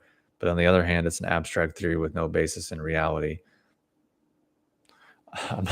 I'm interested in the first part for sure, which I think is a lot of the conversation on my channel is trying to understand and break things down to simple things and how they play out and manifest through time. So I'd say so, yeah. But abstract theories with no basis in reality, I have zero interest in, which I think is also a lot of what have said over however long of the channels and stuff. People ask questions that are really abstract that have no basis in reality, and I'm like, yeah, I don't care about that because maybe ask me when I was in my early 20s, I probably would have had a lot of interest and a lot of thoughts about a lot of different esoteric concepts and ideas and principles and traditions and teachers and guidelines and practices and all these different things. And then now I just really don't have no interest in it whatsoever. It's just like it makes my brain shuts off, makes me go to sleep.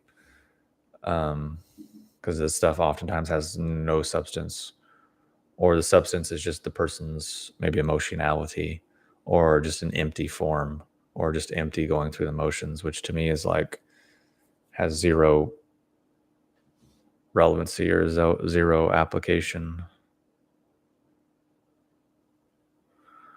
Where do you think attraction to another person comes from in terms of a relationship?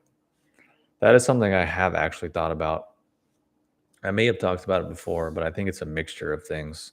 There's obviously levels of causation that we just can't fully understand. There's the unknown always within everything, which I guess, yeah, there's that.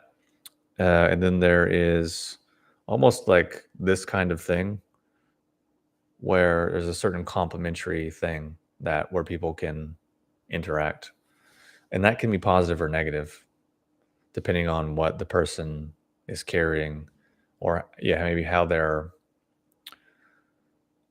conditioned or how they behave within themselves, because the relationship is obviously two people interacting. And then there's also the side where there's all the unconscious stuff from your childhood, meaning this person reminds me of what one of your parents did, or what you saw acted out, or they have qualities of one of your parents. I think a bunch of these theories have some validity, and it's all gets kind of mixed up and mashed in a pot, and then that's what is behind things. But obviously it depends, because obviously there's different kinds of relationships. There's different um, flavors of relationship, and things that can be successful and long term, and things that aren't, things that can be conflict and not. So I think there's that. And I think there's also the other element where you want someone to reflect certain things back to you. So allow you to put out certain positive things about yourself, then they reflect those things back to you, and now you feel good about yourself. Or it could be the opposite, where it's like negative things go out and those reflect back to you, and because it's familiar and comfortable, then you do that, even though it might actually be conflict based. There's that element as well. Um, so yeah, I think if we fully knew and fully understood why and what was happening, then our interest for it would probably go down. But the fact is, the fact that we can't fully control it, we can't fully know it, we can't fully pin it down, is usually what makes it have interest and what makes it be somewhat stimulating. There's also much other there are other levels and other ways to it, but that's really, I would say, a random smattering of thoughts. But I need to go soon because I'm getting tired. I'm fading because I haven't eaten yet today, and whatever whatever chi I had from that latte is pretty much done, because my brain is like, okay, we've been talking for 2 hours and we have no food, and we need to go go refuel. So I don't know how this always happens. I just meant to do like 30 minutes, and now it's 2 hours, which I gave a talk yesterday to a private financial group. Um, and it was like an hour talk, and it went by like that. And I'm thinking, like, I was worried. Oh, I'm worried. I'm like, I don't know if this is going to be enough content. I don't know if it's going to go on for, long enough to fill the time. And then I was just getting done with my talk at that point, and it was like already over an hour. I'm like, shit, man, I thought it was only like 20 minutes. But this ran for 2 hours. And for me, my perception of time is that it was about 20 minutes or 15 minutes or so. Um, so yeah, but again, to recap, the theme was understanding that we might use the same words but have different meanings. And the question then becomes, what does that word actually mean for the person? And looking at that within ourselves as well. Because the word is the word, but then there's experiences, there's emotions, there's the actual experience, the actual real life thing that is going into that word. And then when the word comes up, tends to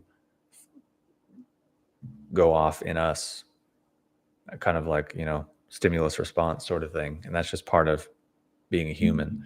So I think in terms of communication is very useful, in terms of self-awareness, very useful, in terms of engaging in any endeavor that's success oriented. It's very useful to understand the definitions, the terms, what they mean versus what we think it means, and having that being a running thing. And I think it can be very, very, very, very useful. And also, it can cause a lot of conflict because it tends to start to develop some degree of clarity, some degree of accuracy. And you can, at least for me, I just encountered a decent amount of people who say things and they think it means this, but like it actually doesn't match the definition of the word, and it means something completely different. But then if you say that, then they attack you personally. Um, like I can remember this lady that I met on a first date kind of situation, and she told me she went to this festival that was all about love and kind and connection and oneness and healing the world and spirituality and all these kinds of things, right? And my first thought, which I vocalized, was like, yeah, I kind of think a lot of people that go to these things have some like boundary issues. Uh, and then of course she's like, you're mean. How could you say that? That's so untrue. And then the next thing out of her mouth was how she had been sexually assaulted and harassed numerous times at this festival. And it was such a problematic thing and a recurrent issue for the festival that they literally had tents set up all around the festival to support victims of that. And they had guidelines and like a whole section of their website just about their dedication to all of these things. And I'm like, wait, that to me sounds a lot like boundary issues. No, it's about oneness and love. Well, the only reason you would have to strive after something that abstract and idealistic is because you're probably deficient of it within yourself to some degree, which means there's probably poor boundaries. So again, I could go on another 2 hours just of examples of things. And even I can, for sure, if you watch the news and if you watch where American culture is going, especially, you can see plenty of instances where the word actually means something. And all these other people are like, no, it means something different now. And you're like, well, huh. There's all this stuff behind it. But then because now your emotion or your mood tells you that you don't like it or agree with it, now all of a sudden this mountain of evidence is just invalid and out the window. And they're like, yeah. And it's like, okay. So yeah, trigger warning, I do find that a bit bothersome. I find it bothersome because it's leading people down a very, very dangerous um, rabbit hole. It's leading society down a very dangerous, precarious way. And it's more or less leading us towards tyranny and oppression because it's the markers of how Marxism and communism and these types of ideologies were injected into previous cultures and previous societies. So, yeah, that's a bit problematic. Um, so, if I meet someone who behaves in that way, then you know, if I have no relation to them and whatever the context is, cool, whatever, no big deal. It's your life, not me, whatever. Not bothered. But at the end of the day, when people want to behave that way, or then they would want to start directing emotionally loaded terms or concepts and directing them towards me in an insulting or attacking kind of way, I do have actually a problem with that. In the same way, I'd have a problem if someone came up and punched me in the stomach or hit me, threw a basketball at me for no reason. I'd have a problem with that because it's a form of violence, whether people like it or not. But because modern times and adults, they don't for some reason realize that it's exactly the same thing. Um, Rather unrelated but curious, what do you think about a potential partner if they have breast implants? Um, Personally speaking, that's not something that I find particularly physically attractive. Um, but I don't knock anyone who wants to get it. There's a lot of different reasons. People might have medical reasons or they might have cosmetic issues that makes that useful or a thing for them. That's fine. But personally speaking, that's not something that I find physically attractive. Same way that I don't find like lip filler and Botox and plastic surgery and like this kind of thing. I don't find that this is an attractive look. And when I look at people, that's what I see. They look like this. And do I look more attractive now? Do I look younger? I just de-aged 20 years, but if I can't move my eyebrows now, I'm smiling. Can't you tell? I'm smiling. Look, I look 20 years younger. I'm so attractive now. I can't talk and I can't really emote. Now I'm mad. I'm so mad at you right now. Can you can't you tell I'm mad at you? Like, so personally speaking, I don't really find that physically attractive. I'm sorry if that's demeaning or derogatory or me making fun of people who do that, but it's my opinion. If you want to call me an asshole for having an opinion, sure. But I don't find that attractive. Um, And but at the same time, I could see if someone has an injury or an accident or has something that actually disfigured them or harmed their face and they want to get cosmetic surgery, for sure. All about it. Um, so I'm not knocking it. I'm not saying it's bad or putting anyone down. I just personally speaking, that's not what I find physically attractive. Um, but it doesn't concern you about their sense of self by needing to have these operations. Well, like I said, that's not something that I find attractive. So their sense of self is not really any of my business because if I'm not attracted to them from a distance because of their cosmetic enhancements, then why do I care about what their sense of self is? Um, but also too, not everyone that would get that operation would have necessarily a defaulted or defunct or dysfunctional sense of self. People might have different reasons. So again, it's like if I meet someone like that, I might say, "Oh, it's not really my thing. It's not really what I'm attracted to." And I can still leave the door open for them being a great person, for them being cool, or for them being any other thing.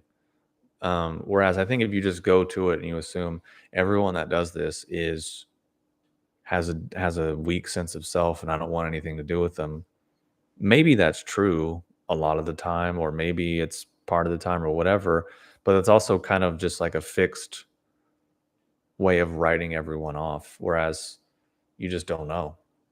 But at the same time, like I said, I just don't really find that to be an attractive look, which I believe is my right as a human adult to have, preferences in terms of what I think is attractive. Um,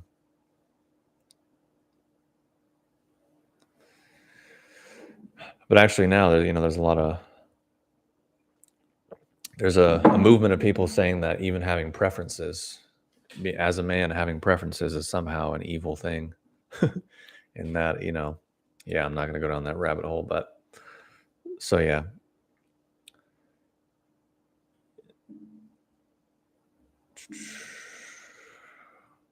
it is very odd to me. But on the flip side, lots of men are getting implants now too, in many different regions of their body, and they're getting on TRT and a lot of hormones and drugs. So it's like it's just the way the world's going. That's a whole other subject for a whole other thing. I don't want to go down the TRT rabbit hole. Um, so yeah, thanks again for tuning in, guys, and for asking good questions. Like I said, I'm tired. I need to go eat. It's already, I don't know how this always happens. I'm like, yeah, I'm just going to do like 30 minutes. Ends up being like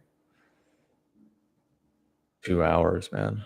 Oh, also, I tried the first dose of my mushroom coffee blend today. That's what I had. I tried the first dose of the mushroom coffee, and to be honest, pretty good. Um,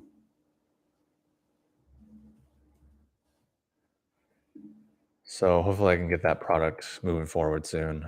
It was, yeah, mushroom blend of different mushroom extracts with organic instant coffee, and yeah, I liked it. It was a good feel, good energy, pretty even, and then really not jittery or really not that stimulating, which is for me a plus. So yeah, I'll probably sell it. So I'll have some nice organic instant coffee with mushroom extracts moving forward sometime soon, maybe in the next couple months. So yeah. Anyways, thanks again for tuning in. Thanks again for all your support. If you have any questions or anything you want me to cover in a video or a future live stream, drop them in the comments and I will absolutely consider it. I can't guarantee it, but I'll absolutely consider it heavily. So, anyways, yeah, thanks again. I really appreciate it. And hope you enjoy your day wherever you are. And I'll talk to you soon.